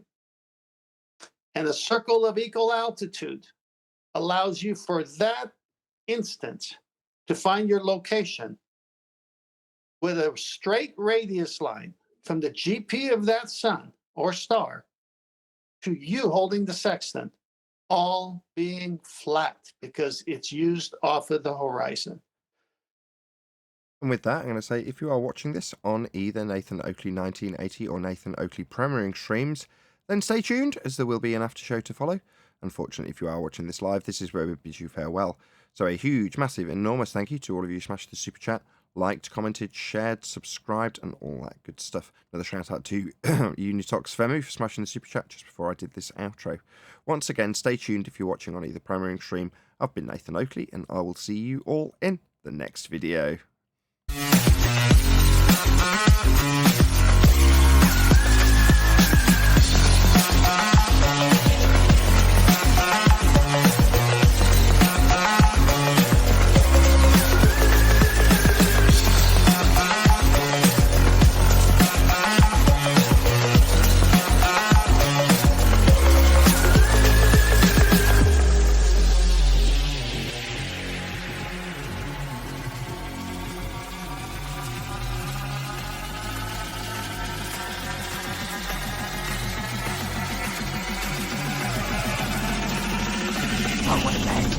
What a lovely day!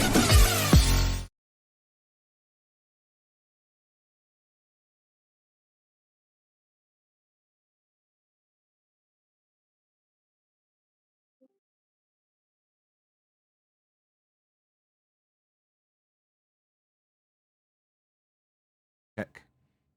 Everything working? Yeah, we're here. Thought everything had died for a minute. Well, we're just waiting for you to come back from the outro. I'm back from the outro. It was good. Thank you. So, obviously, we've seen how sextant works, and it's from the horizon and the altitude of the sun or star and the time, and you go to the nautical almanac or the air almanac and figure out the direction by using the azimuth from the north to the direction of the star you were shooting.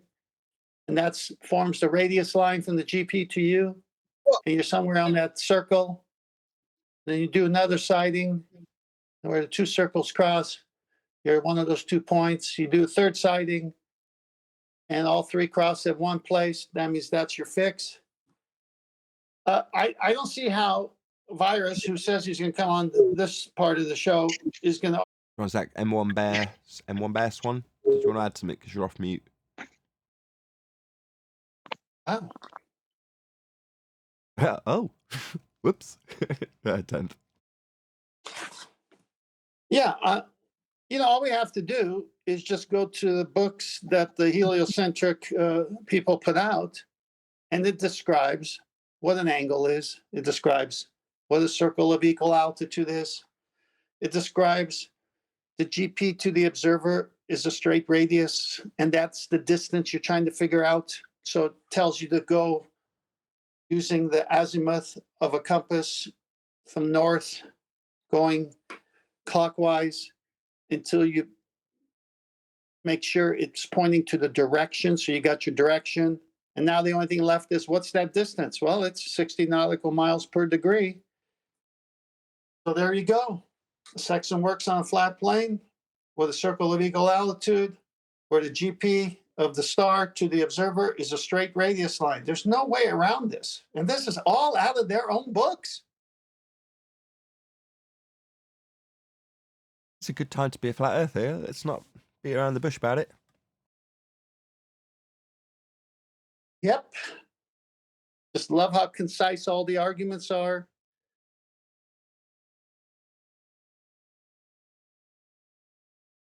Oh, by the way, did I tell you that when I bought my sextant, the lady and I started to talk, and she was wondering what I was going to use it for, because she really didn't know much about it, because she kind of inherited it from someone else who kept it.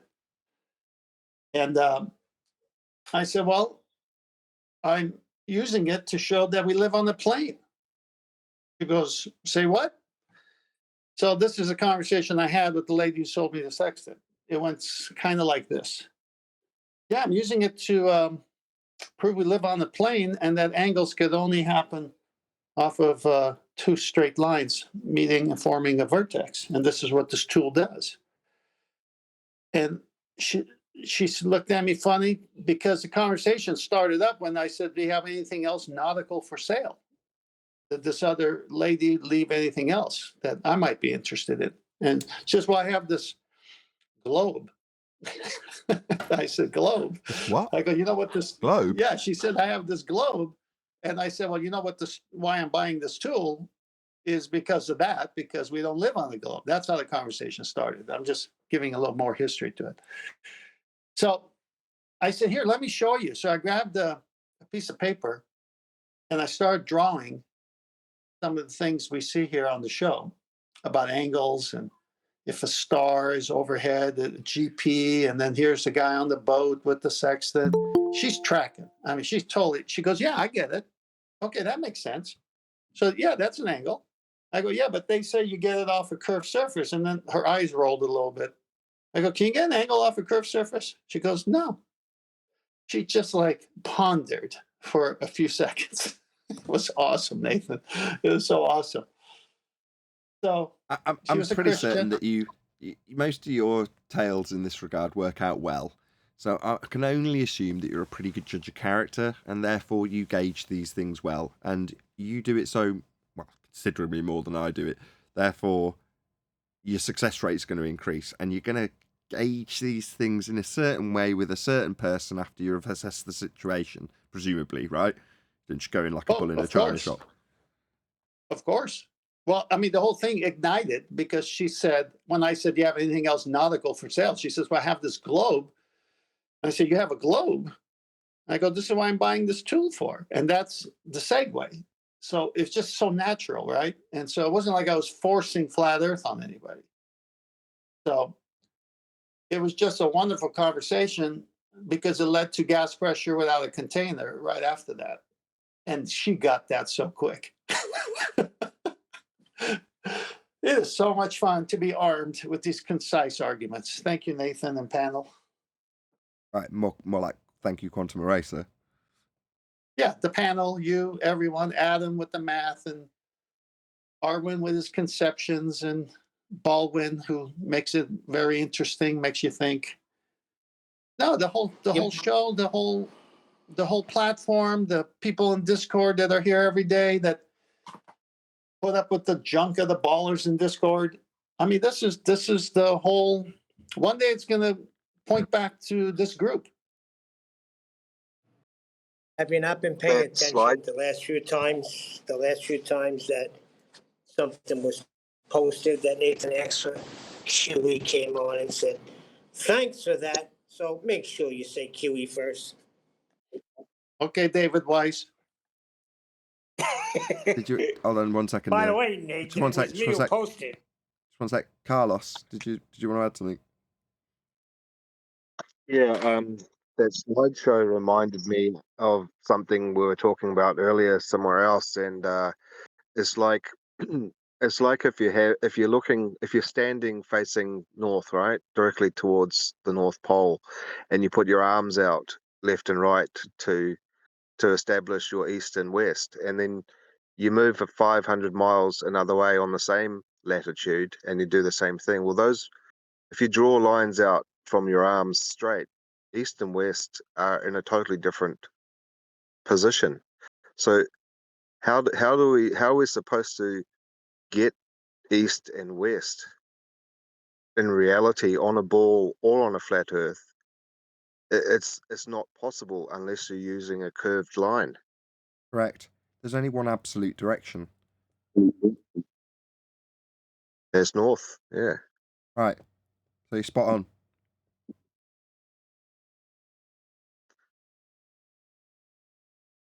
I don't know if you're expecting me to go, no, actually, we can get that on a flat Earth. Or, no, they can get it on a globe. But no, there's nothing else to add to that, really, Carlos. Yeah, definitely. I mean, that's just been boggling my mind. I mean, is east and west where it is, where you think it is? I mean, if you continued in a straight line towards east or west, you're not going to get to where you're supposed to be getting to. Correct. It's relative to your position there and then. Absolutely. Yep. And that brings me to thinking about that the idea we were talking about earlier. There was the sunspot, or from the high altitude balloon footage of like a sun's, like the hotspot from the sun, and it's illuminating the clouds. And the Fundy Baller was saying, yeah, well, that's just your perspective. It's like a rainbow and you move. Okay, well, I said it's actually illuminating the clouds. The rainbow is itself the rays from the sun, as an analogy. But the hotspot itself is something physical. And he seemed to think that the hotspot would move when you move. And I said, no, it doesn't. The rays of the sun move, just like the rainbow moves, but the hotspot will stay in the same place. It's like you point a laser at the ground. You can see the laser, and then you move the laser, but you keep the focus on that one spot. That spot's not going to change where the laser's focused, but the beam will, in angular size and from your perspective. And I said the only way that can happen is if the sun is local. And he just had no answer for that. It certainly appears that way. And I'm not going to deny it. he'd been talking for an hour, and I just said that one thing, and he was quiet. Couldn't believe it. Good job. What are they going to say to that, though? I mean, in seriousness, if you were trying to fight their argument. He just kept on going back in circles and saying that, oh no, the hotspot moves. It moves. And I said, okay, if the hotspot moves, and I have a second person perspective that goes from another perspective and can see their so-called moved hotspot, then that's actually illuminating the clouds in a physical dimension where I should also be able to see the other hotspot at the same time. But that doesn't happen. Well, So the well, only way just is that it's local. the thing that goes through my mind immediately is, what videos have I seen that have got hotspots? Do any of them have a vantage point that changes? And what springs to mind is one that had a camera that's spinning. So for whatever reason, it's spun on its way up or spun on its way down. But in the footage, there's a hotspot. And if that is true, as you change your angle to the sun, then the hotspot would move, right? Well, no. Hotspot stays exactly the same place. It's just the vantage point of the camera that changed, and then as it swung back round again, it just is in exactly the same place. So, no. Well, that actually bodes well for this GP of the sun when it's directly overhead, and circle of equal altitude, anywhere on that circle is the same distance to the GP of the sun. And that's why you use time and degrees for your reading, so that you could work out the longitude, latitude grid system that's overlaid where all these stars are. And as they rotate, that hotspot rotates to a different location. That's why you have to get the exact, start with the second, then minutes, then hours when you take your readings down.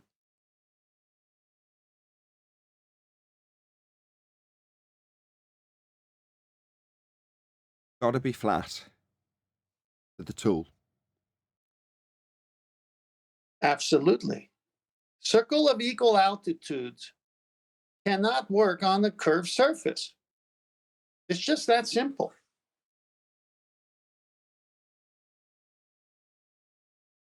And those circle of equal altitudes, just from the GP to the navigator, could be 3,000 or more miles, let alone the diameter of it, which is double, which means someone on the other side at the exact same altitude is getting the same circle of equal altitude, which means now it's 6,000 miles of flat.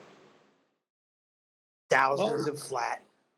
It can't work on the globe. It can't work on the curved surface. Sextant cannot work on the curved surface. They still occasionally use these tools, so there's a reasonable chance that 2 or more or 3 or more people at the same time across the plane are using this tool.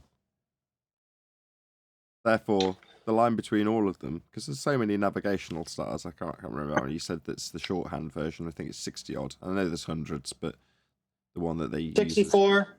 64. Well, you only got to have 2 or 3 people, a couple of thousand miles apart, doing it to debunk the sphere. Just by the nature of them doing it means there's a flat surface between all of them.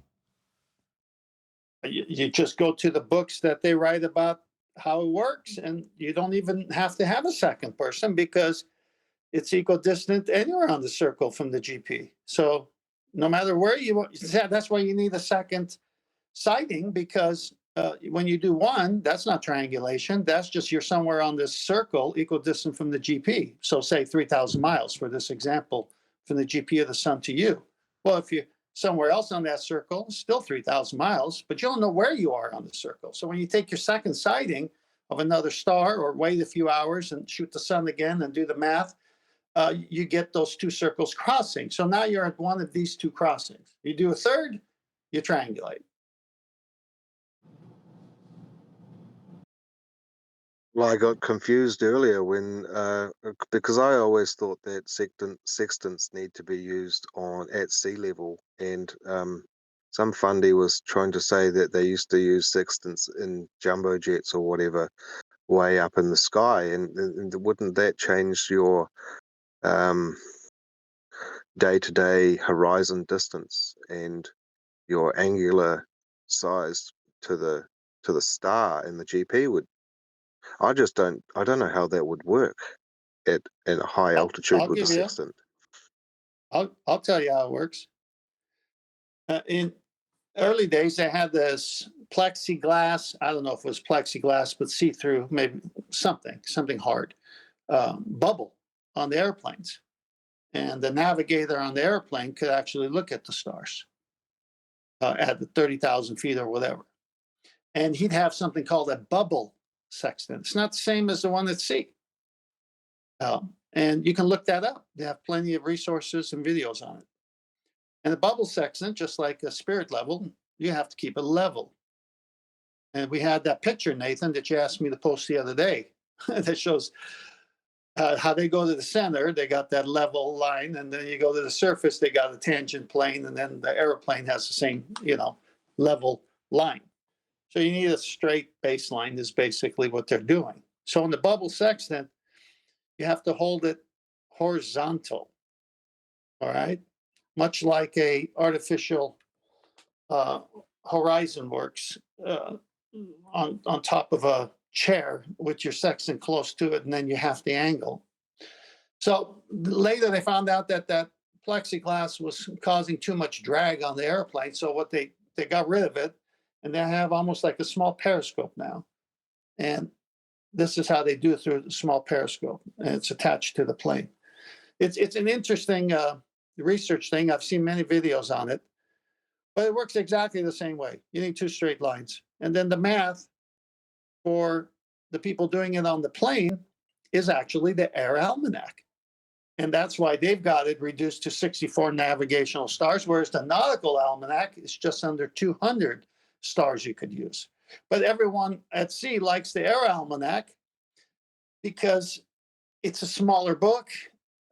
The other one has 6 volumes. And so it's like, no, I'd rather do the smaller book and just work with 64 of the main stars. I don't need 200.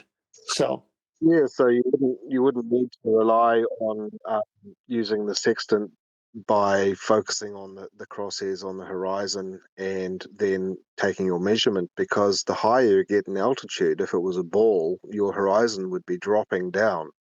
And if they're using a level on that, well, the only reason why they're using a level is because they're wanting to establish the true horizon. No, not exactly. So they're making an angle Well, measurement true, from right. altitude, but the actual angle measurement that references both of these almanacs will still be from the baseline, which is on the ground. So you still have to make a correction. So for the guys in the air, it's the same if you're on a boat, but the correction's minor if you're only feet above the water. But the baseline is still the ground for the triangulation. So they have to compensate for that.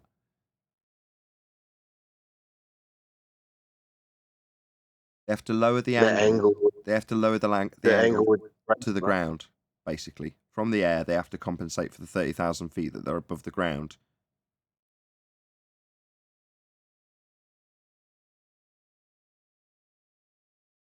There's a height adjustment. I'll look into that part of it more, because I'm thinking there's something here that works even better by using an aerial bubble sextant. I'll get back on that. You just opened up a thought in my head, so I'll keep that to myself. It's good. They still have to do a horizon dip correction. That's the bottom line. For the triangulation measurement, regardless, they're still going to have to do that correction. It's much more important in the air, 30,000 feet, than it is, 50 feet off the sea. Now, definitely. Go on. No, I was going to say, when you're on the ocean, you go to the height above the water level so that you can have your baseline. I'm going to look into the exact wording they use when they use a bubble sextant. Oh, okay. Obviously, it's going to use the same concept, obviously, because you got to have 2 straight lines to form the vertex. So at the end, it's going to be the same thing. But I want to be precise on it. Fair enough. Yeah, because, when I saw this first, it was like, okay, I don't need to get into the minutia, like I said on the past shows. I just need to know how this tool works. So the majority of my research has been, how does this tool work, and when does it not work? And so it was over right there. And so then, obviously, now I just bought a beautiful German-made sextant. I'm going to end up doing it. But the whole point is, I found out it can only work using two. You need a flat baseline, and you need the straight line to the stars to create the corner, to create the vertex, to get the angle. So it was over right there. I don't need to know any more. But it's so interesting to me that I want to know more.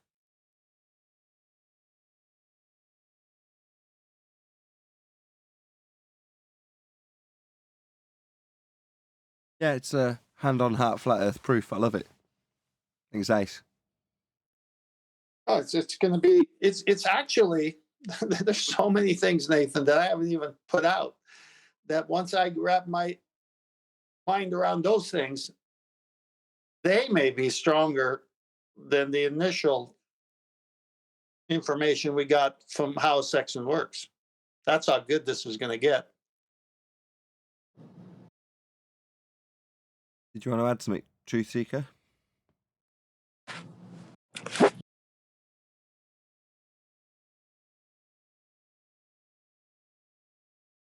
Can you guys hear me? Yes, we hear you. Okay, no, I don't know what was going on. It was muted for a bit. No, I just had a quick question. I mean, I don't know if you remember. I changed my name from this guy right there to Truth Seeker now. So I was on QE's last video, I think, with you guys. I don't know if you guys remember. I'm really sorry I don't, but it's just because I'm not thinking about it right this second, or wasn't till you mentioned it. I'm sure I will remember you. Quick, go ahead. No, there was just some things that you guys mentioned in that one which got me like really thinking. Because like I said, I just started looking into flat Earth, and there were some things that you guys did clear up for me. Like for example, the distance of the sun, the Antarctic ice wall. So I was just thinking about some of the other things that and I heard you mentioning earlier that there are even some fundies like amongst flat earthers that'll use certain arguments that'll um, kind of muddy the waters for someone to actually see the truth of flat Earth. So I just wanted to know like what are some other examples of some arguments that don't really prove the flat Earth argument, or that'll make it seem like what is he talking about? I can tell you, I don't know. I mean, if there's bad arguments out there, I'm sure there's plenty that I've made in the past. As you go back through my videos 7 years ago, I'm sure the arguments were appalling. But I don't know what you mean. Are you saying what are the pitfalls? Are you asking for sort of hints and tips of things to avoid? Yes, that's what that's you put it perfectly. Okay. In terms of what we've laid down already, right? The proof of a flat Earth with the sextant, in terms of just making a measurement, right? You can appreciate that that's a positive claim that we can make if we choose to, right? Well, in spite of your appreciation of the world that you now inhabit, you're better off just taking apart fundamentalist religious worldviews for how they're wrong if you're to encounter some of the fundies on the circuit. Now, these rules don't necessarily apply if it's a family member. Obviously, you're going to discuss these things and pass your opinions on. But that's all most of the stuff in terms of flat Earth is. It's just opinions. There's very little that you actually know anymore when you find out that you've been lied to on a mass scale, and a lot of the things that you already thought you knew, you don't anymore. So, as much as this might sound like a bit of a cop-out, what maybe I should be asking you, what have you now found out since your appreciation that the world is not a sphere, other than the obvious and observable? Well, it's flat. Okay, yeah, I got that. You got that. What else is there, though? Well, there's a shed load of stuff. What the hell's the sky, then? What are the stars? What's the sun? What's the moon? But at ground level, we've got beautiful terrain. But what else is there to know? So, with that in mind, looking for pitfalls to argue for the obvious and observable, I can't offer you any. It's like, unless you go out making outrageous claims about various things that you probably haven't necessarily experienced.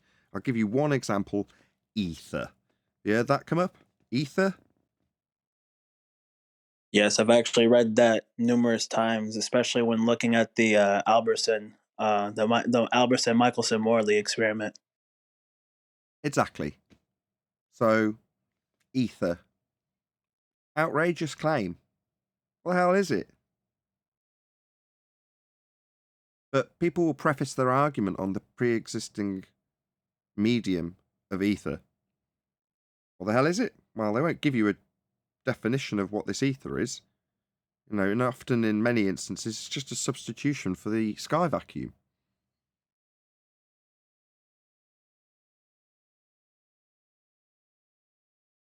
There you go.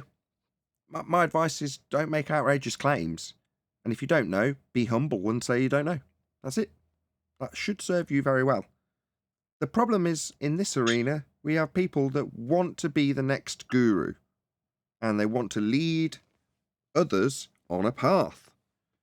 And it's their path of discovery about whatever they're claiming. Now, Michelson and Morley is another one of those things that's asserted as an experiment. It certainly is not. But it's another easy stepping stone to pseudoscience assertions in a new paradigm of flat Earth. Now, you know, that is on anybody who looks for a new guru. It's like, well, you haven't seen the light, really. Because if you landed here and gone, wow, I could investigate all of these different things I don't know anything about. That's amazing. Or you go, oh, you over there in the distance. Tell me what this place is.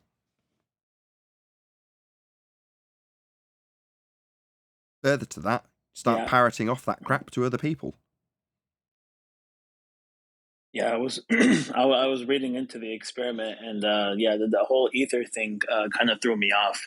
When I did a little bit more research about it, there was I looked into also when it came to the ether. I think there's like an alchemy type of level to it too as well. Like some people will invoke the ether and stuff. So I was like, okay, this is confusing. Yeah, chew the meat, spit out the bones. There's a lot of people out there that have got crazy notions and very good information.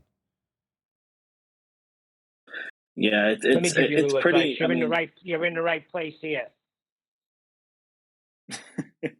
It is pretty difficult because there is a lot of information out there from different people, and you know, one of the things that, you know, I promised to myself that I wouldn't fall into another, you know, psyops or controlled opposition.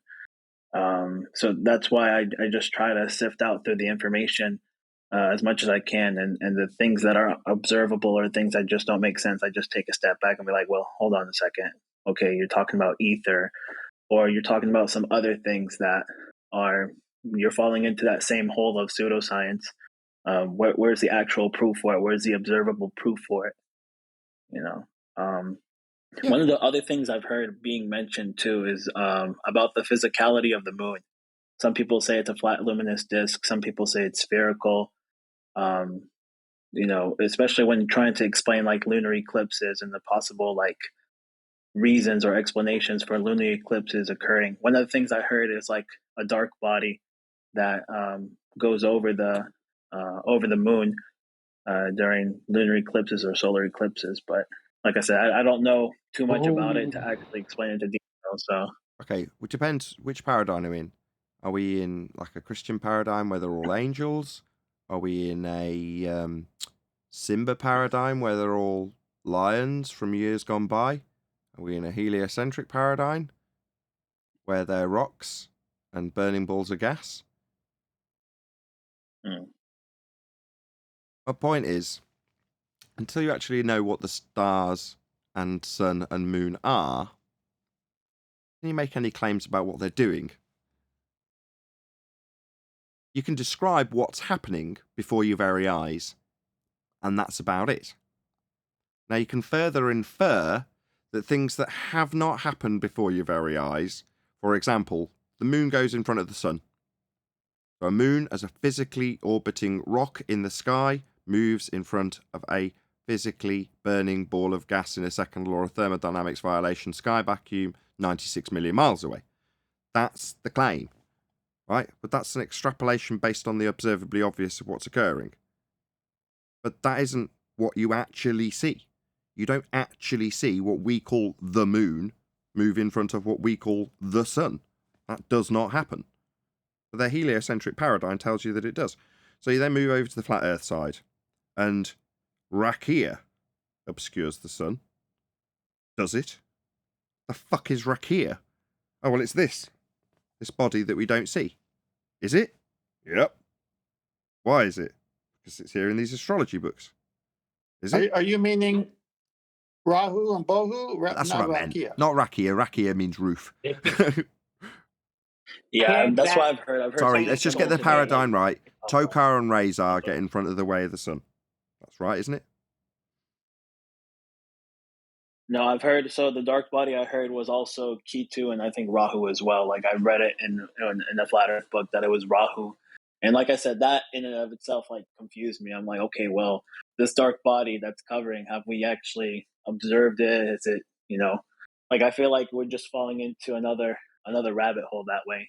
Yep. But that's just my observation. No, completely correct. And there's a guy called Thrice Hate Hermes that's detailed this a couple of times in terms of his videos about people who are just obsessed with following other people's models. They relinquish one model and feel like they've had a victory and a freedom and the relief, and then they're just immediately out looking for someone else who's got a model to describe to them. It's like, we don't live on a model. And his descriptions were actually in political terms, but they translated perfectly. It doesn't make any difference. A model's a model. And a model of the world is a model of the world. It doesn't matter if it's a flat Earth model, a dick Earth model, a heliocentric world. It doesn't matter. Concave, flat. If it's got a model attached to it, unfortunately, you're going to have to reify that model into your worldview. Now, that doesn't mean to say that if we had an accurate flat Earth map, that we could present it and say, here's the world, in map form. We don't have that, so we can't do that. Does it mean that people that won't use the tools they have available lying around, dusty old relics of heliocentrism projected onto flat circles, to portray to somebody who's in a sphere paradigm how the world could be conceptualized? Yeah, that's quite a useful tool, and I can appreciate people doing it. It's been explained to me on many times when I've moaned about them doing it. I confronted Mark Sargent in person at one of the meetings and say, well, look, why are you using this? It's a reification fallacy. And he broke it down for me, explaining how it is a useful tool to change somebody's paradigm. If they cannot see any other world but sphere, how can you show them something if you haven't got anything to show? So that's all he's got to show. That's what he shows. Doesn't mean he reifies the world into that. Just means that it's a tool for showing people how the world could be different. But people will take that a step further and do, and it's even part of the control narrative for us to do exactly that. Reify the world into a pizza pie with a limited amount of land and an ice wall around it, and the sun and moon at certain heights moving around in a circular path. It's like, yeah, it might work well on the Gleason's map, but I have no idea what those two things are. I'm going to track the sun and moon with my kids, but there's going to be certain questions that they ask that I cringe when they ask me, because I just say I don't know. What do you think is normally my answer? Because I'm intrigued to know what you, with a world of wonder before you as a young kid, actually thinks when you ask that question.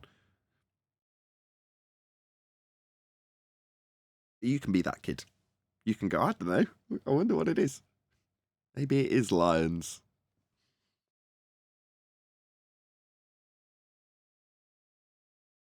Yeah, it's that's one of the other things I've heard too, is about the sun and the moon, how they move around in a concentric circle.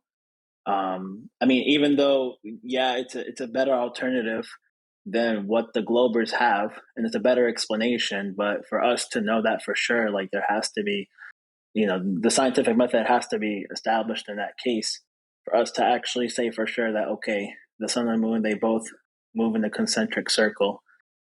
From one tropic to another, and that's, like I said, it is a better explanation than what the Globers have, but it's not something for sure that this is what's going on. Like, we don't have an actual, as far as I know, like I said, I mean, you can correct me if I'm wrong. Well, we know. Think we have one. In the wintertime, No, is the sun... No, it's all right. In the wintertime, is the sun at a different location off the horizon than in the summertime for you? Yes. Okay, well, we know that much. Now, if you want to ascribe a model to that, and you want to call it Capricorn and Cancer, and I believe that the moon does that each month, where it takes the sun a whole year to do. Right. So now we do see that, based on where it is in the sky. So if someone wants to say, well, it's over here at the extremist, we'll call that Cancer, and here it is over here at the extremist, we'll call that Capricorn, and it takes a movement over a year, and it just keeps doing that. I don't see a problem with that. I don't know what else you can do after that, but I don't see a problem with that. There's nothing wrong with that. You're just describing what is observably apparent. So you describe how it seems to work. Now, the problem is we don't have an accurate map to stick that on. So at some point, what you'll show will be wrong. But that is observably what it does. You know, I can't describe it any other way. You know, in the summer, God, I hope this isn't going to get me in trouble. It seems to be closer in terms of what it does. It gets higher in the sky for us in the north, and then in the winter, it seems to be further away. It stays nearer to the horizon, hugs the horizon, then goes back down again without forming that vector, that shape in the sky, you know what I'm talking about? As it goes up and down. Well, that means you've got less sun.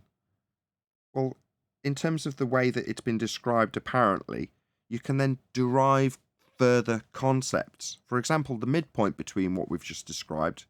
What's that called? Anybody? Equator. Perfect. Equator. What's an equator? What's it been reified into? Right. I said the midpoint. Right. But midpoint on the outside edge of a sphere is what it's turned into conceptually after the fact. Correct. What is it in reality? It's the midpoint that the sun appears to take in terms of its path between the seasons. Yeah? Well, that's perfect. That's perfectly accurate in terms of the description of something that is apparent. I've used that twice. No one's picking up on that yet. Right? So yeah, it apparently does that.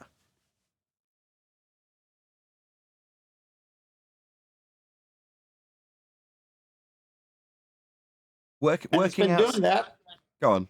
We're stepping all over each And other. it's been doing that for thousands and thousands of years. And that's how they are able to know where the GP of the main navigational stars are going to be for every hour, every minute, every second of the day for thousands of years in the past, as well as thousands of years in the future. So that also tells us something just obvious.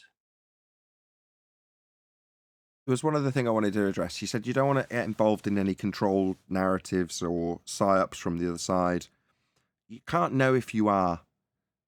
So we've discussed here how Facebook, for instance, will allow certain information. If you happen to be punting a narrative that is part or conducive to the narrative that needs to be punted, your information will be released to all of the people that you're networked with and beyond.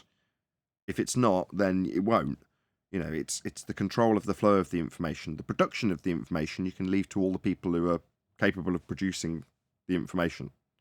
But which bits get to who, that can very much be decided. Now, just by being here, potentially, although I couldn't say you're part of this PSYOP, that is certainly a potential. No matter which way you dice it, you can't get away from it. In other words, once you're in the matrix, you know, we're all currently plugged in. We're, you know, doing a live stream on YouTube. Couldn't be much more plugged in.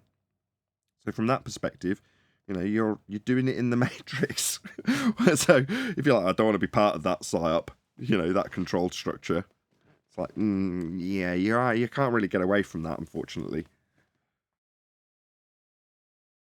Yeah, I agree with you in this. I'm sorry, go ahead. I'm sorry about that. No, I was going to say, from the Christian point of view, that's why it says, do not love the things in the world, because it is describing that very falsehood, the matrix that Satan has set up.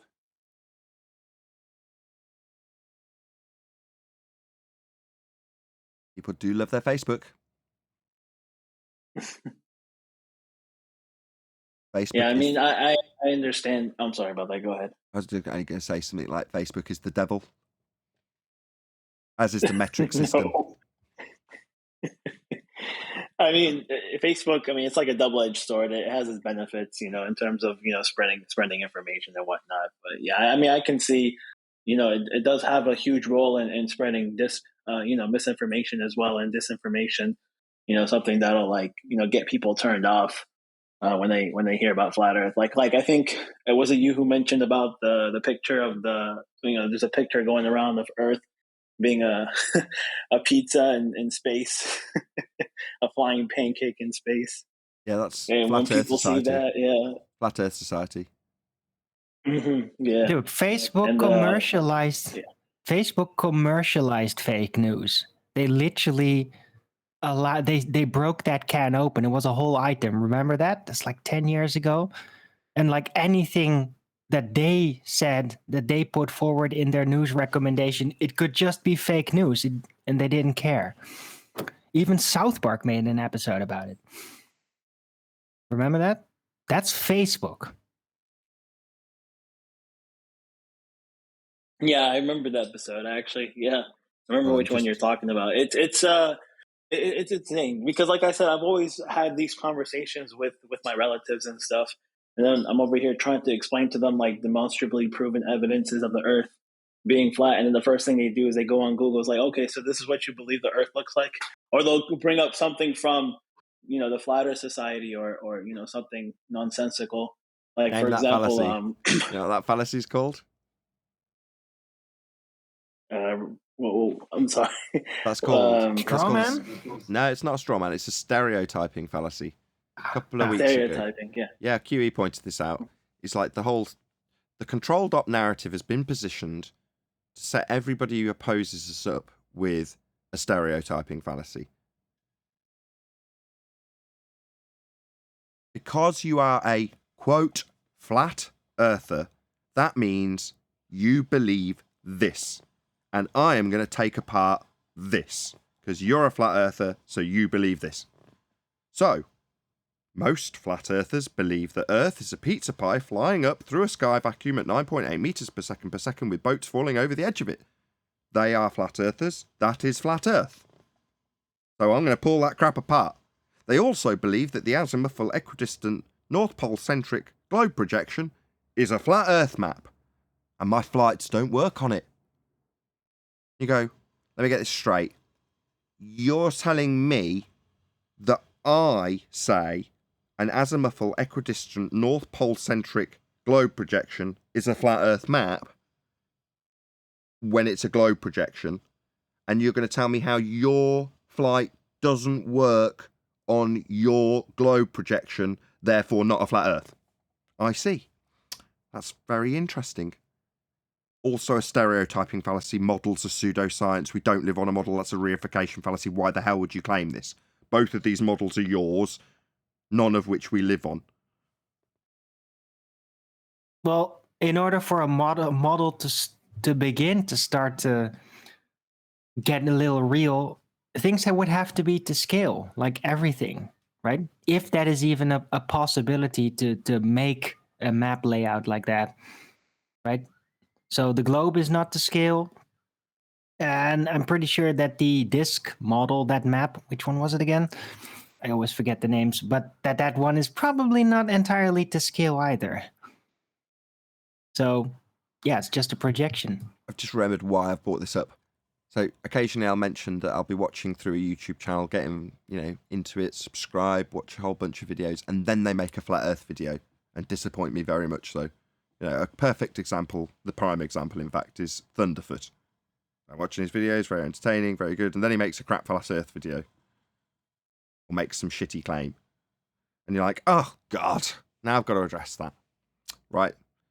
So when I'm watching YouTube videos, I don't want it to be... when I say I don't give this any consideration in my day, right? Well, when I'm just kicking back watching a YouTube video, that's kind of it being forced on me. You know what I mean? Like, I don't want to worry about this crap. Why have you got this stupid opinion that we've debunked already? Oh, God, that's irritating. Well, it happened the other day, but I hadn't subscribed. So I got into, because YouTube just presented it to me, some pilot videos. And the guy that I was watching was called Mentor Pilot. Got into his videos, subscribed. Great stuff. So far, not found any issues, not covered flat Earth. But off the back of that, YouTube are like, oh, you like videos about flying? Here's this other guy called Gear 47, I think he's called. Runs a 747 and another one that's, I forget the name of, a big bubbly looking plane. Anyway, so I'm like, okay, well, I've kind of run out of Mentor Pilot, whatever he's called, videos. Let's watch a couple of these. And within a few videos, maybe a dozen, there he is with his flat Earth claim. And immediately, as soon as he starts ripping apart flat Earth in his mind, He throws up the typical stereotyping fallacy because he's watched a lot of the Flat Earth videos, so he says. And you're like, what's the date on this video? All right, you say you've watched a lot of Flat Earth videos, so what you actually mean is you've watched a lot of anti-Flat Earth videos. That's what you actually mean. And what are you telling us that Flat Earthers tell the world? Oh, it's the controlled up narrative straw man of an azimuthal equidistant North Pole centric globe projection. The Flat Earthers say this is the Flat Earth. All right, well, maybe some ignorant Flat Earthers say that, but I certainly don't. But you're going to stereotype everybody? Of course you are. That's how it's all been positioned. Yeah, I remember reading from a book from this man. I think he's a researcher in Flat Earth, if I'm not mistaken. From his book, his name is Eric Dubé, and he mentions the same thing that that I guess that's the controlled op narrative, that the AE Flat Earth map or the azimuthal equidistant map is the Flat Earth map. But that's one of the things that confused me. So I know, like, one of the proofs that some Flat Earthers use is the flight paths, but it didn't really convince me because there's other flight paths that you could say that, okay, these flight paths do work on the globe too. So it would work on both models, but that's not a demonstrable proof that, okay, that proves that we live on a flat stationary plane. But like I said, I could be mistaken. Correct me if I'm wrong. No, you're correct. It's a bullshit assertion to make in either respect. If you're going to try and assert that flight proves a flat Earth, then you need a correct flat Earth map to assert it on. And we haven't got one. The azimuthal equidistant is the azimuthal equidistant North Pole centric globe projection that I'm talking about.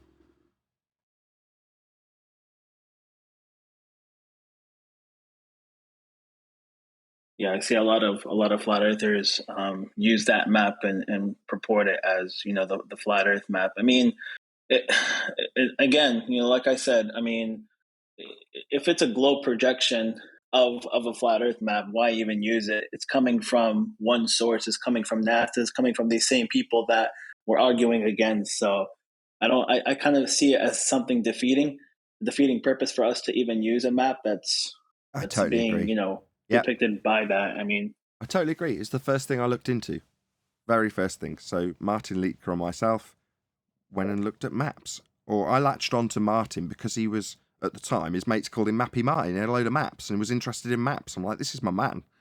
I need to know about maps. How they work, what they do, what they represent, and which one of them is accurate. So by about the 1,000th map, you figure out pretty quickly, there aren't any accurate world maps. None of them are accurate. They're all distorted in one way or another. The oldest one I saw was the Mapper Monday in Hereford. Some old pigskin thing stretched out with a load of cartoons on it. Very little use at all. And you go, okay, there are no accurate world maps. None of them. Now you've got Ordnance Survey at a small scale, divvied out in tiny little pieces. That's about as good as it gets. But in terms of having a world map that you can lay out on your floor that's got everything in the right place, the thing doesn't exist. Is that a shock? Not at all. Yeah, let's be honest. We have been deceived on a massive scale into believing that we're on a spherical surface with crazy notions making that possible in a model. You don't live on a model. Let's just get that clear. But that's what the world's been led to believe, that they live on a sphere model. A reification fallacy on a mass scale. Well, if that's the case, what's the first thing you need to do? Do you leave in access to anybody who could just find it a very accurate world map? No, of course not. Produce thousands of the things, distorted in very subtly different ways, and then explain how you use them in various scenarios. Well, Nathan, there might have actually been pretty damn accurate maps at one point. But there's also another event that has happened historically, and that is that around the exploration phase, literal Jesuits went around the world, sought out foreign cultures, very, very foreign to what the European world was like at the time. And they did all kinds of things, sometimes nasty things, and there's been for a while now a suspicion that they were specifically routing out key knowledge that they wanted out of the way so that when they would start up the globe indoctrination system for the known world, that they wouldn't run into counter arguments that would break the spell. So at some point there might have been actually accurate maps that were completely Euclidean. Well, they were probably destroyed or hidden away in boxes deep in the basement of the Vatican, something in that direction. So who knows? Maybe there's still some out there, but we never get to see them, and they've probably been removed for a long time. I think that goes without saying, actually, Arwen. While you're saying it might have been the case, I say that absolutely will be the case based on the capabilities of people in general. We are certainly capable of mapping the territory. That just goes without question as far as I'm concerned. Now, the means that are currently in place to do that are the people who are under control or in control of us, and they're more than happy to have 1,000 million maps out there. But as you correctly point out, the capabilities of the people in years gone by were certainly easily capable of cartography of a high standard. And where would they all be? Well, like you say, they don't exist. So they must have been destroyed, because we don't have any accurate world maps. The principles that work on the flat maps we've got have got certain distortions that you have to account for, but you're still using grid lines, grid systems. This is one of Brian's logic's point. In terms of how you navigate, you've got to do it all flat. Well, in terms of old style navigation with sextants, that's still done. Well, that's done on a flat surface because you can't get angles. If you don't, you've got to employ the principles of the actual world you experience, or you'll get lost. So you've got to transpose them in to a certain extent. Well, all the maps that are actually being used on grid systems that have distorted themselves out of whack because they've been transposed onto a globe, then back onto a flat grid system with all the distortions in place, that's absolutely intentional. We all know it can't not be intentional. We know we're not on a sphere. So why put the distortions into the map? You just have an accurate one. Well, of course you wouldn't if you're deceiving everybody. What? That's the last thing you'd want. Yeah, they want to keep everybody magnetically penned in, basically. Yeah, so they chose for all the maps that had that as an anchor point to survive. Yeah, penned in, exactly. The limitation of the land forces its value up. The limitation of the land keeps people within your gates, your controls, your borders. Now, I've said this before when people are postulating that there's an ice wall. It's like, oh, that's convenient. So were the paradigm to change, you definitely won't be going beyond a certain point because there's an ice wall everywhere. Why bother even trying then? What if I get up on that ice wall, there's no way past it, and beyond it is certain death? Yeah, I won't bother trying then. What about if you just didn't have that notion to begin with? Would you be terrified of getting up onto that ridge when you arrived at it? Would you even reach the ridge, the ice wall? You're certain it's there? Because what Wiki said it is actually Antarctica that's now been projected into a ring in a North Pole-centric azimuthal equidistant globe projection. Oh, well, obviously ice wall then. Like, no. Just sound convenient for somebody who wants to limit the amount of land and has gone to such an extent as to choosing a spherical surface to do so. I'm pretty sure they want to limit the amount of land that we can perceive. So let's put an ice wall around it, because then we'll do it ourselves, yeah? That'll be probably the gateway that stops Flat Earth actually making it mainstream. You know, if we all just went, yeah, ice wall, and we all agreed and nodded, they go, okay, yeah, sod it, who cares? They're trapped by an ice wall now, rather than trapped by a sphere now, so it doesn't really matter. Yeah, can you just imagine that you would use like standard GPS systems, and then you go out on a boat and you just check the map, like, where am I? Okay, this is somewhere in the Pacific or something. And then at some point, you just notice, like, what? I'm moving into this land, but there's no land. It's ocean. Like the GPS suddenly get dislodged somehow. That there's still data coming through, but it just doesn't fit the layout of the map that it uses as a blueprint anymore. So like an error in the communication. Yeah, there could be regions that are simply concealed from us through the magnetic system. because of the way it's laid out, the way it's put together, there might be spots that are simply not registered. Absolutely. In the map system. You know who else said that? Me about 10 days ago when I was talking to Quantum Eraser about the navigation system magnetic that we're all just nodding along going, yeah, we use that system. Yeah, it's one magnetic north and that's absolute and blah, blah, blah. It's like, yeah, what about not using it? What about not taking the system we've been given? That would be magnetic and compasses. Why use that at all? Figure out a different way of navigating. Because that's one step, right? Compass and how you're going to be using magnetic field lines to work your way around the surface of Earth. Next step, well, I mean, obviously I'm going to follow the GPS instructions. That's just the next step along that path. But it was quite difficult to get that across. I don't know why. It's like, well, yeah, we could use magnetic compasses and stuff. That's how we get around. Is it? That's how we did. But then we found out we were lied to on a massive scale. Should we carry on using this system because we've just got it? Well, that depends on how much you want to hold on to your convenience that you get from it, right? But yes, I did get that point from you, definitely, from a few weeks ago. I was just really impressed by that insight.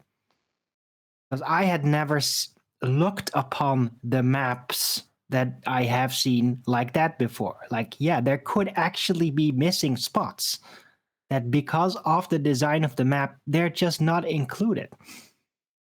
And you'd never find out unless you went there. That's what led me to that logic. That's how they've done it. How have they distorted all these maps? Well, with the magnetic lines that are drawn upon them. And there's various different ways of projecting those. That should say it all.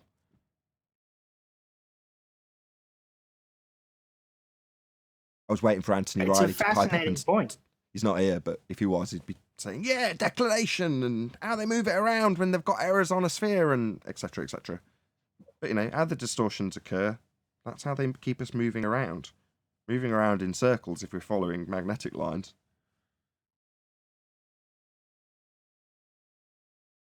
Yeah, there was another thing I was looking up. Go ahead, I'm sorry. No, you go ahead. Me and Alwyn would shoot this kind of breeze all day long.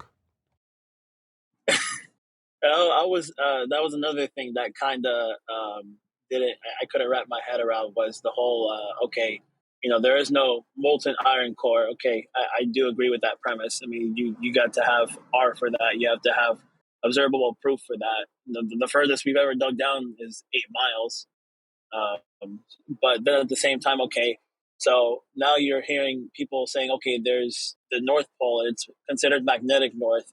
Some people are going even as far as saying that, okay, this is where Mount Meru is, and there's 4 rivers that come out from there.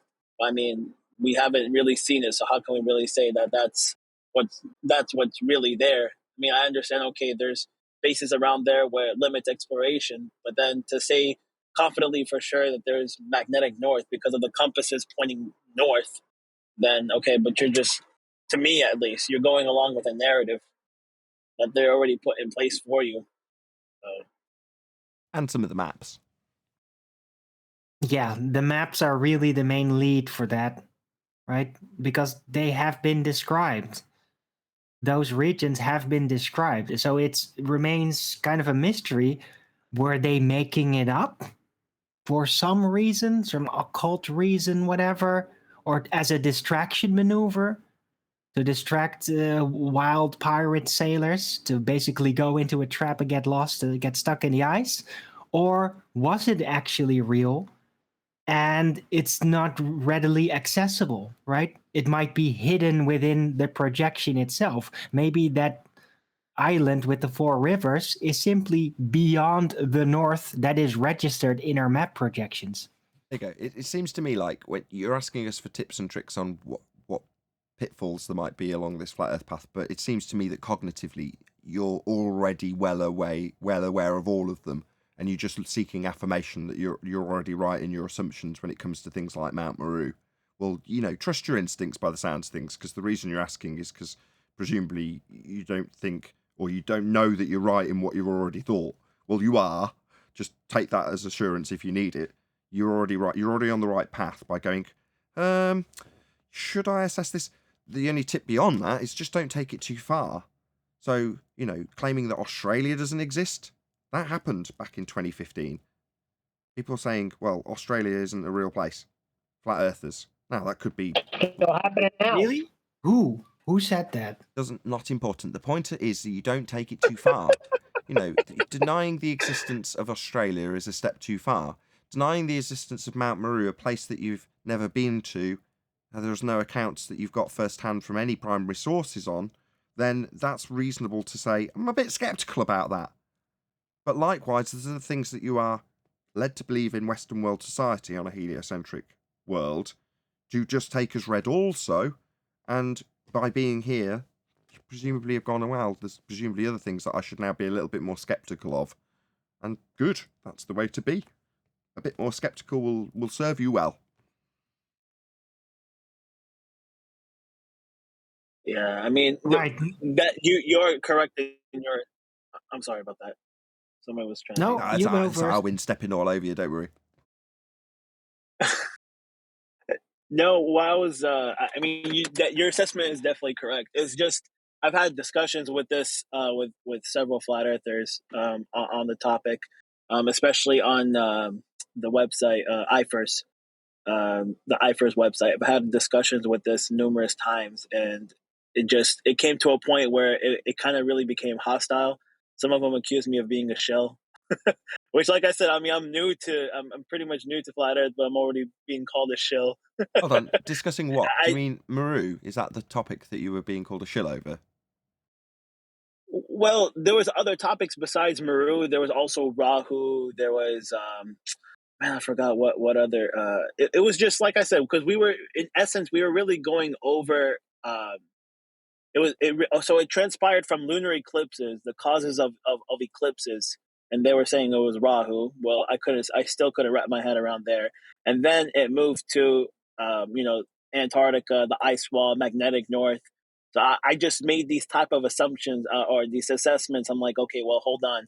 Do we actually have proof of the ice wall? And the first thing they say is like, okay, but there's pictures of it. I was like, yeah, okay, but then at the same time, we're falling into the same trap as the Globers. When you ask them, okay, present to us proof that Earth is a sphere.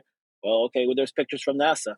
So anybody can really make pictures, but if we don't have like any independent, data like exploration to actually say that, okay, we know for sure that beyond the ice wall is such and such. For you to just say, whoa. No, that's not Hold the on. same. That's not the same. That's no. not fair. Pictures from space must have been fake because it's impossible. An ice wall definitely has existed. Oh, but God. where is it? Stop. Does it surround Please, us? I beg of you. We don't know. Hold on. When you say they got pictures, have they got a picture of a 74,000 mile in circumference ice wall? Have they fuck? They've got a picture of a bit of ice, right? Relatively speaking, if you say you've got pictures of an ice wall and then they show you an ice ridge, how much do you reckon you can fit in that shot? Tops. 20 miles. Tops. Yeah, there's a big distinction between this. Oh, look, here's some ice. It's a wall. Yes, it is. That is indeed an ice wall. Very impressive. What's that you say? That expands around me 74,000 miles in a circle in all directions. No, I don't think I'd take that from this picture, you know. No, that's quite an extraordinary claim you've got there, my friend. I agree with that. I should have made that clarification. That's what I meant to say. Obviously, yeah, there is an ice wall that exists, but to say it surrounds Earth 360 degrees around, then you're going to have more proof for that than just to show, okay, these videos and images of an ice wall. Some will say, okay, well, there's explorers that went out there and they measured about the same amount that you said. I think it was like 69,000, if I'm not mistaken, some number like that, of going around Antarctica. So they come from that conclusion saying that, okay, now we know based on that conclusion from those explorers that there has to be a 360 degree ice wall that's surrounding Earth and that's keeping the bodies of water together. Hold on. Explorers. It's just Cook, right? Yeah. Cook is one of them that I've heard. Is there another one? It doesn't come to mind right now, but I know there were several. Well, just out of interest, though, what else is Cook famous for? I'm sure I can vaguely remember his name from something else.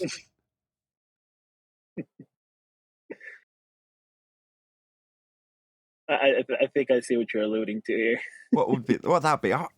Honestly, I can't quite place it. What is it? What is it that people normally talk about cook with? Can't quite remember. You'll have to tell me. Remind me. In Cook or Admiral Byrd? What Not we're talking Byrd. about? Don't muddy in the waters. Arwen's possible shill note to self. Only if I get paid for it. You'll only be a shill if you're actually paid.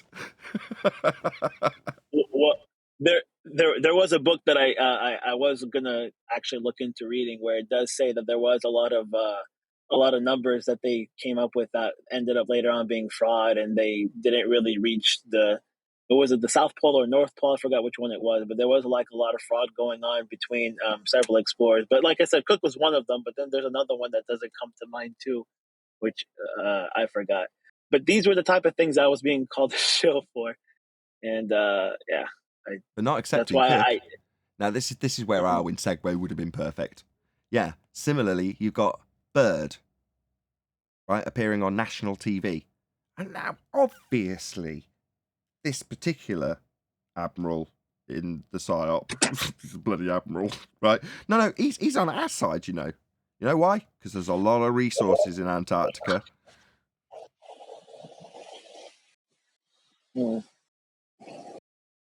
Right, and then the Antarctic Treaty happened. No. Oh no. Because of the penguins, you know? Proving we should all be very, very, very interested in Antarctica. And I don't know about you, but being told that I should be very, very interested because we shouldn't be interested, there's a treaty, man, that just makes me more interested. Let's focus on this indefinitely. Well, they never had anything like that about the North, did they? Doesn't even seem to show up on maps anymore. My wife was asking me about it on the Banjo world map. So it gets to the north. She's like, where's the North Pole gone? I'm like, yeah, it's maps. Just don't even ask. She's like, yeah, but... Well, they don't draw an ice cap on it. It's Right. just ocean, and you're just supposed to know it freezes up during winter times.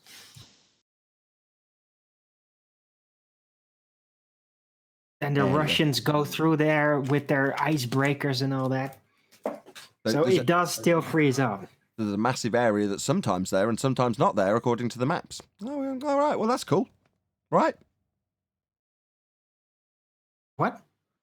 That's all cool. We're talking about the ice caps, right? Ice caps. Where did you get that information from? Well, they used to actually draw them on globes ice caps. Earlier. Where'd you get this term? From the television and from geology in school. A well-known place, then? No.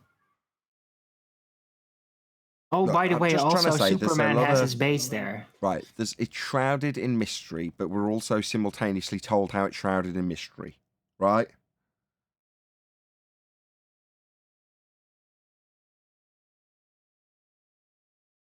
I wouldn't know. I've never been there. Yeah, ain't that the truth? There's dodgy areas. Dodgy in terms of how they're portrayed, dodgy in terms of how they're projected, dodgy in terms of how they're mapped or not mapped, depending on the circumstances. Yeah? So there's a world of possibility in terms of why we know they are distorting the maps. We know they are distorting the world, literally. So there's a world of possibility in terms of what might be on the maps, what might be out there, you know?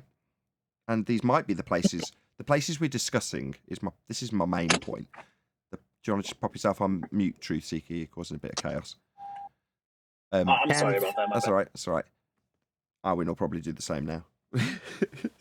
No, it was 10th, actually. The point is that we are led to discussion on and literally looking at these two areas. Would you agree? Yes. Right. So, would it be the case that if you were controlling us, which they definitely are, and or distorting the maps, which they definitely are, would it be prudent to have something to push your opponent's direction towards should they ever start looking? Answer, absolutely without question. Misdirection, definitely a good idea in this circumstance. So, do you pay attention to what everyone tells you should pay attention to? In this instance, the ice wall. What ice wall? Yeah, well, ain't that just the point? But Antarctica, well, what about it? Well, we should be looking at it. It's very important. Is it? Yes. Why? Because it is. Well, I don't know. Because it's so difficult to get there. That's why. Right? So fucking what? Then it's important. So what? Well, if it was just like, oh, this special place, it's so dangerous. Oh, yeah, it's somewhere in England, right? Well, people can actually get an idea like, oh, well, maybe I'm going to go there. People Okay. don't generally have that about the Arctic regions. So, You ever seen the Pink Panther?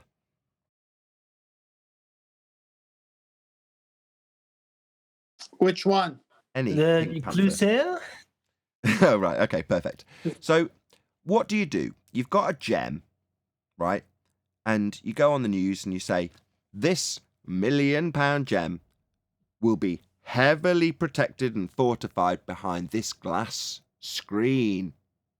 And this glass screen is in a laser-covered cage that will activate if anybody gets anywhere near it. And that is on an island. And that's surrounded by a moat. And that's surrounded by crocodiles and etc., etc. Yeah? Then burglar says, I'm going to, and then lays out his plan. I'm going to jump across the backs of the crocodiles. I'm going to go onto the island. I'm going to disconnect the power to remove all the lasers. I'm then going to use my glass cutter to go inside the chamber and remove the gem. Yep. So he does all of that, gets the gem, and when he's holding it, he goes, hang on a second, this is plastic. Right?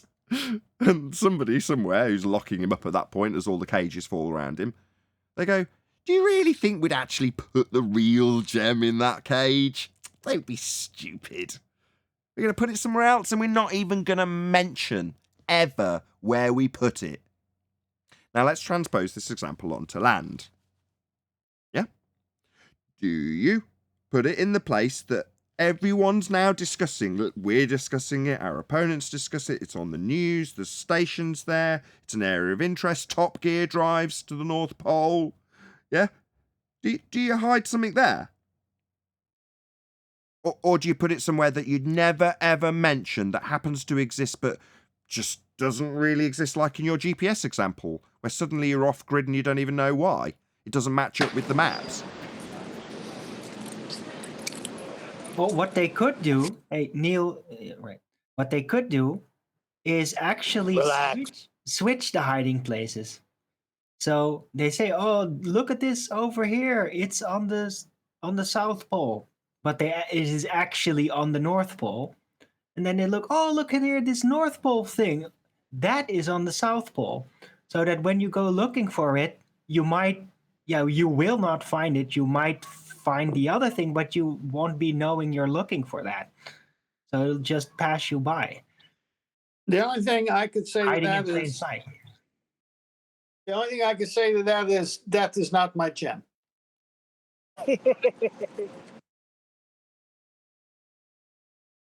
Didn't catch that. I said the only thing I could say to that is not my gem. Your gem, right? Can I finally say something now that I have reception? Actually, maybe not as noisy. No, you may not, Neil. Go ahead, Neil. Go back to mute. That's a little bit noisy. I'll wait. We can hear you. It's okay. A lot of traffic. Well, this guy sounds like me until I discovered this channel. And then I started listening to Flat Earth Debate. And of course, QE and Ballbusters came out. And stay on that track. I'm not saying they're the only people that are next gurus, but you're not going to get no bull crap. Not going to get no false claims. If it can't be validated, I'm not standing behind it. Yeah, you were right. We can't really hear what he's saying. Shut up, Nathan. That's misdirection right there. It was worth a joke. Yeah, but if anyone's interested, we can do a GoFundMe for a nice trawler that can navigate in cold waters. I have the sextant. I got that much. I volunteer.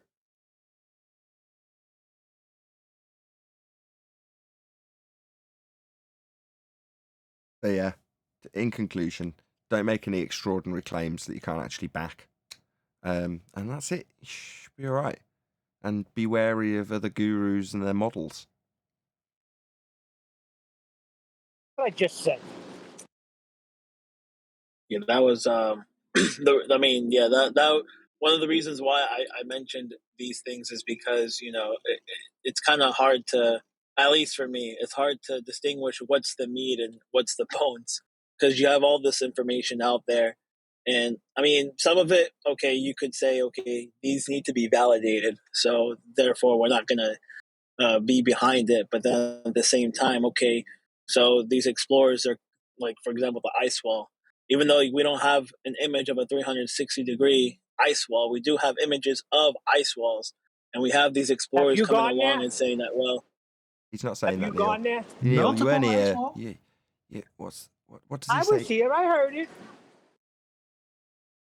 But he's He was playing talking devil's about advocate to take apart devil's advocate position. He's got to do it first. I Just give him a chance. understand that. I know that. I know all of that. I've been listening. I just can't contribute because he's not picking me up. But that whole thing is a bunch of baloney because you can't get there. Until you can get there, I wouldn't proclaim any ice wall. I don't care who said it's there. Sure. But when you dropped out, I was saying we're having our direction pointed towards it, and regardless of whether we argue that there is or isn't one in this example, we're still focusing our attention on an area that our attention's been drawn to. But anyway, carry on. I'll apologise on Neil's behalf. no, that, I mean, the reason why I was mentioning the ice wall and magnetic north is because these are the type of things where I've seen many flat earthers speak about something that's objective, and then they'll use, like you said, for example, they'll use certain maps from the 1500s saying that, okay, there's a map that shows that there's a mountain and there's 4 rivers coming out from there in the north, and like I mentioned earlier, they'll put 2 to 2 together and be like, okay, I'm sorry, someone was trying to say something. No. I just heard some echoing in the back. I blame Quantum Eraser. He's probably causing feedback. Okay. But yeah, I mean that was really my. I mean, and again, I apologize for sidetracking the whole discussion from before, but that was really the point I was trying to get clarity on, is that some of these things that we're trying to find, whether if it's objective or not, there's a lot of information out there from other flat earthers that do have a huge following, that it makes it kind of hard to distinguish what's objective, what we know for sure. Like, for example, some of the points that you guys mentioned. And again, I've been tuning into some of the flat earth debates, and and kudos to you guys. It's what you guys do, especially yesterday for you, Nathan, with that long marathon debate that you had. Kudos to you, man. But by the same token, it might intrigue you. You might hear these stories and go, I would love to validate that. And, all power to you. If you get to Grayskull, let me know. Take some pictures. See if there are the 4 rivers.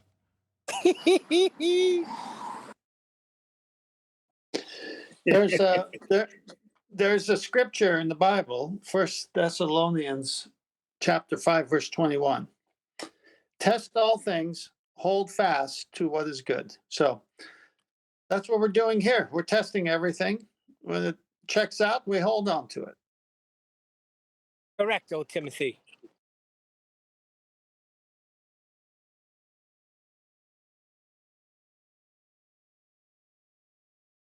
But it could be something else. It could be the pyramids, right? We could have had all of our attention focused on a different area. For whatever reasons we were told it was significant and important. Now we haven't. We've had our attentions focused on the North and South Pole, for whatever reason.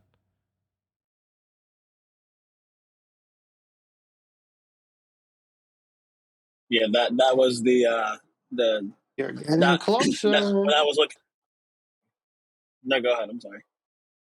I said, you're getting closer. To who? To what? It's just one. No, I was saying it was just one of those things that I had in my mind. I was like, okay, what if that's another psyops or control ops that they're trying to have us fall into?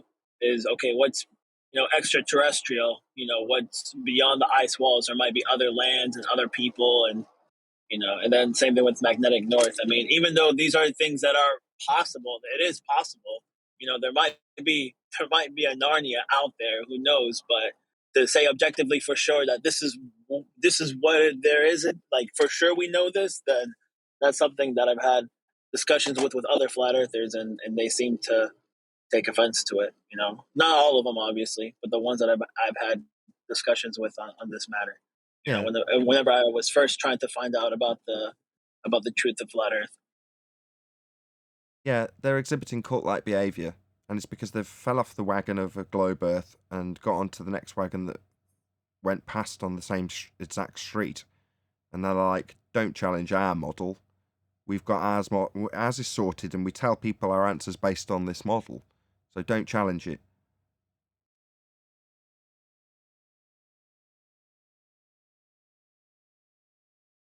Yeah, it's sad. Much better to say I don't know. I don't know. Why do the seasons occur the way they do? Well, I don't really know what the sun is, so that's going to be a difficult question to answer. I can tell you what is observably bloody obvious. You observe it and I observe it. But that's not going to really help very much when you're trying to explain why and how something actually functions. I don't know what the sun is. I don't know what the stars are. I don't know how the lights in the sky move. I don't know what causes that functionality. I don't know any of it. What's that you say? But on our model, it does it like this. Tokar and Razor roll in front of the sun. All right. Okay. Good for you. That's just your belief, though, right? No, that's how it is.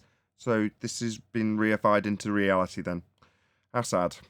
How unfortunate. How disappointing. What a waste. And I think that's one of the things that whenever I have discussions with my relatives about it, they'll say, okay, well, if the seasons don't work like this, or if time zones don't work like this, then how do you explain it on the flat Earth? And then when you give them the approach of, well, we don't really know for sure, then they'll say, see, you don't even have an explanation. At least we have an explanation for how things work on our model. You don't Name even that have fallacy. anything. Name that fallacy. The stereotyping fallacy. No, what was no, it? Reification? No. Appeal to consensus. No. Called a false dichotomy fallacy. Oh, I was going to say that. Darn it, I should have went with my first one. I knew it. So what they need is something to hold up in opposition. How would you explain it? Is their leading question to get you to offer a model so that they can present their model alongside it in a false dichotomy.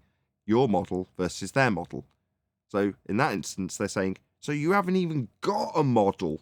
Well, we must have a model. Without a model, you haven't got a reality.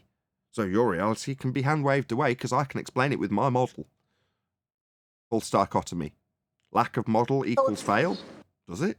Not in reality, it doesn't. We do actually observe a flat reality. Now, is me not having a model going to change that? No. But you need it to have some modelling capabilities for you to pull apart, don't you? Mr. Globe Believer with a model and a reification fallacy. False dichotomy fallacy. It's not consensus at all? Consensus or contentious? I didn't hear you.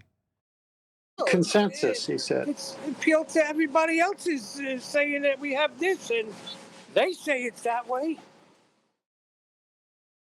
No, appeal to consensus. Everybody knows we're on a sphere. Oh, okay, I got you. Let's have a little fun with this. Outer space with the new caller. Is it real or not?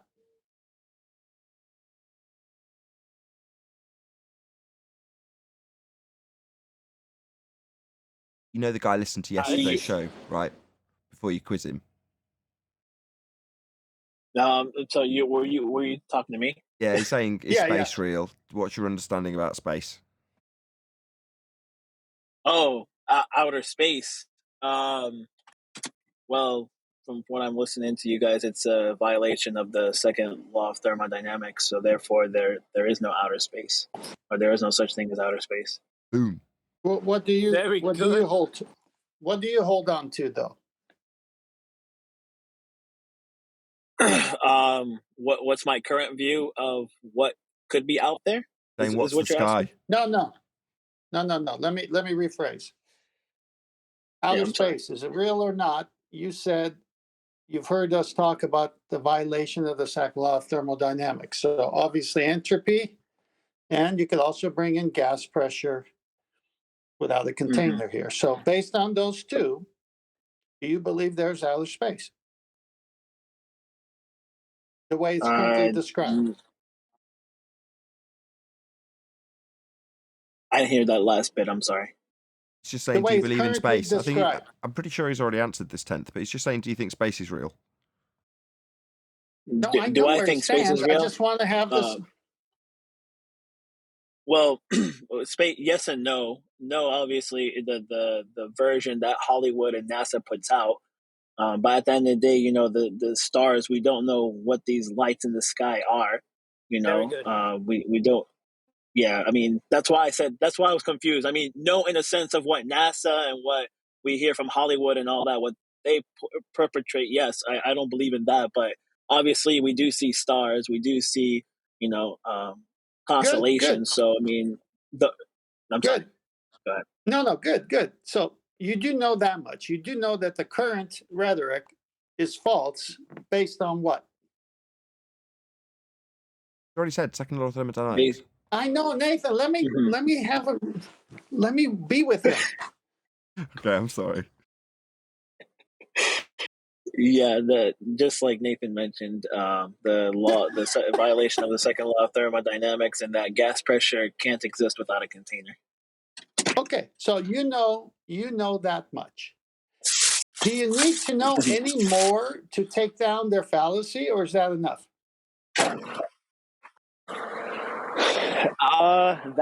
To me, personally, with me, if I'm speaking to my relatives who aren't really well versed in these, you know, in the intricate details, I think that in and of itself would be enough. Okay, perfect.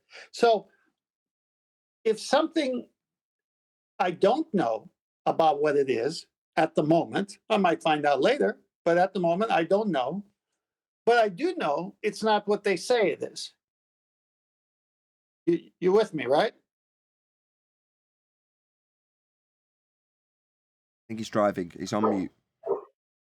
No, I'm with you. I'm sorry. It's just the area that I'm in is really bad in connection. No problem.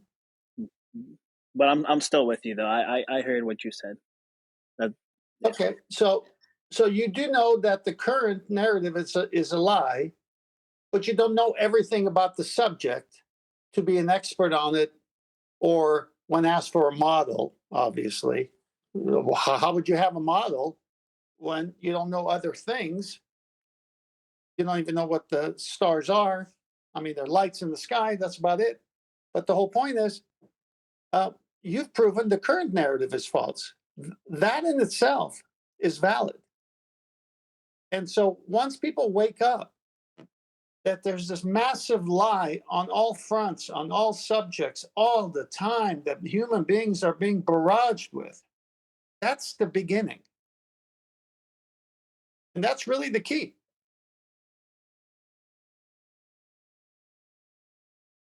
All righty then. Well, you don't agree?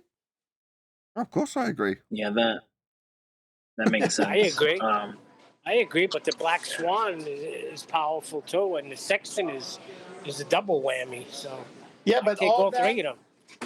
But all that proves, Neil, is that you can have all the proof in front of you, but you still don't want to accept it. That you have the freedom and choice not to accept reality when it's proven to you, and go to Narnia, where you can't prove what you're saying. And these are the. But go on. Sorry. No, go on. Then they go, well, you know, who's doing this manipulation and why? And they can't come up with a reason to answer that, and so they go back and resist against the initial idea. Hey, can I answer to you directly? I don't know why the guy stole my car, but he stole my car. I have him on tape. It's. I mean, the camera caught him, and here he is. I've identified him in the lineup. I know what he did. I just don't know why he did it. Was he hungry? Did he need to sell something to raise money to buy food because he's got starving children? Well, he should have just asked. I'm a Christian. I would have given him the money. But I know he stole my car. I don't need to answer why he did it.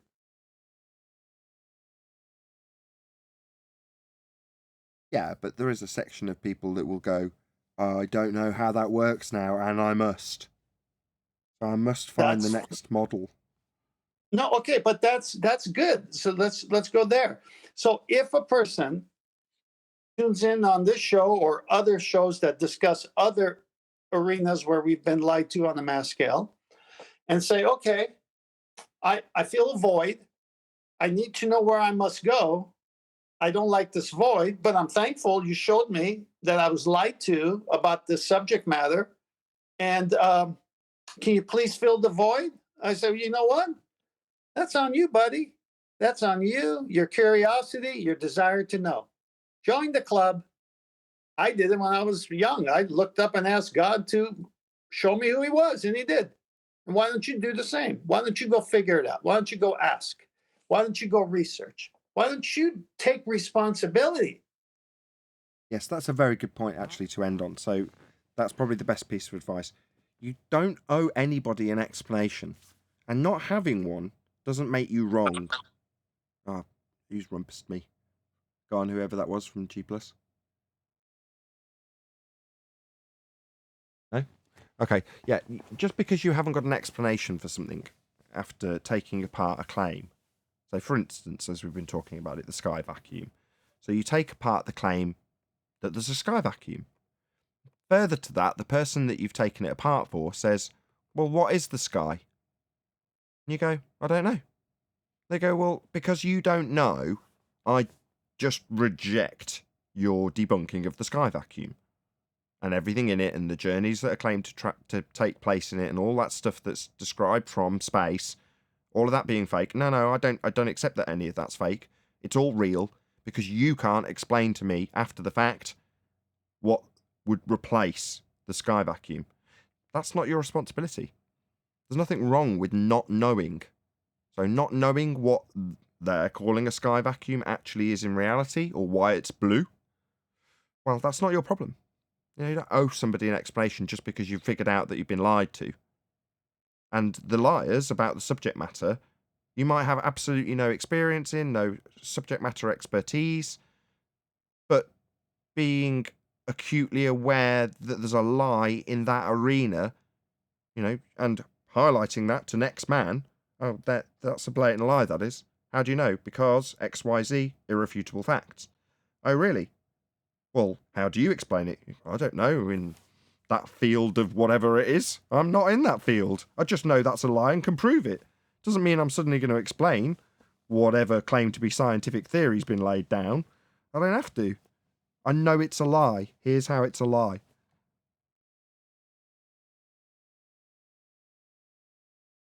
Yeah, you will be charged with it, though, every time. Well, how do you explain it?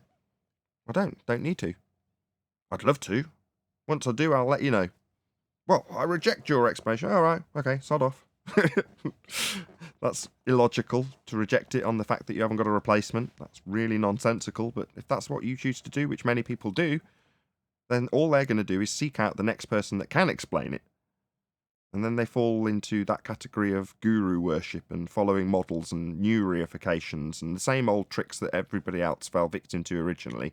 You haven't learnt from the lesson. That's why I say it's disappointing. It's like, well, if your eyes hasn't been opened to deception in general, if that hasn't made you more skeptical, then you haven't really learnt the lesson that was potentially learnable for you in this scenario. You haven't learned from it.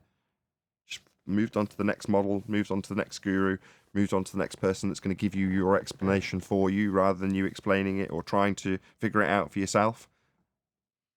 Pretty sad, really. It is. It is. This is why I've never understood well, I guess I do understand, but let me say it from another point of view. A control freak. A control freak expends so much energy because they are trying to control someone.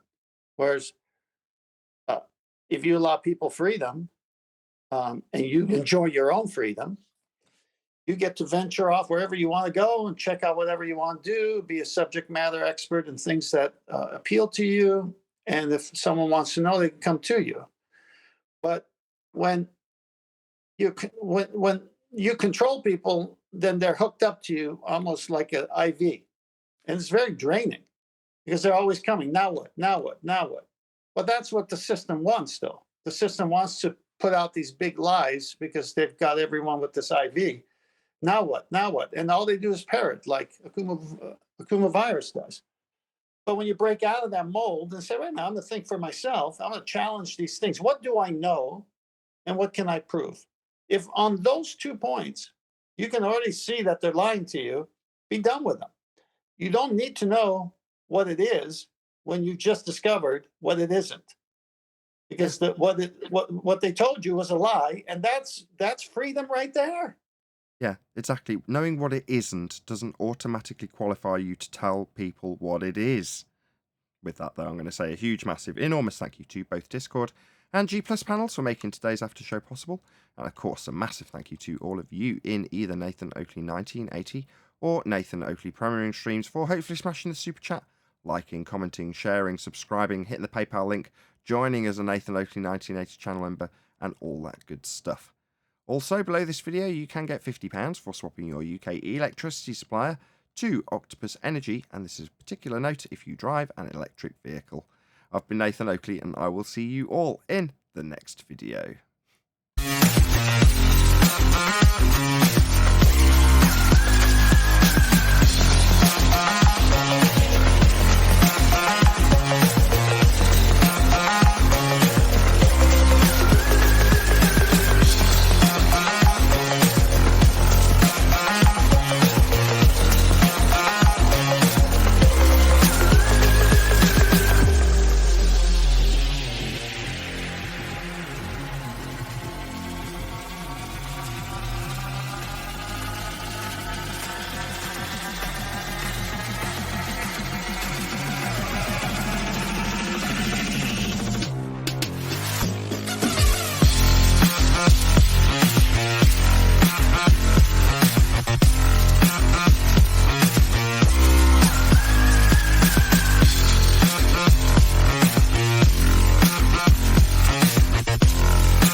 What a lovely day!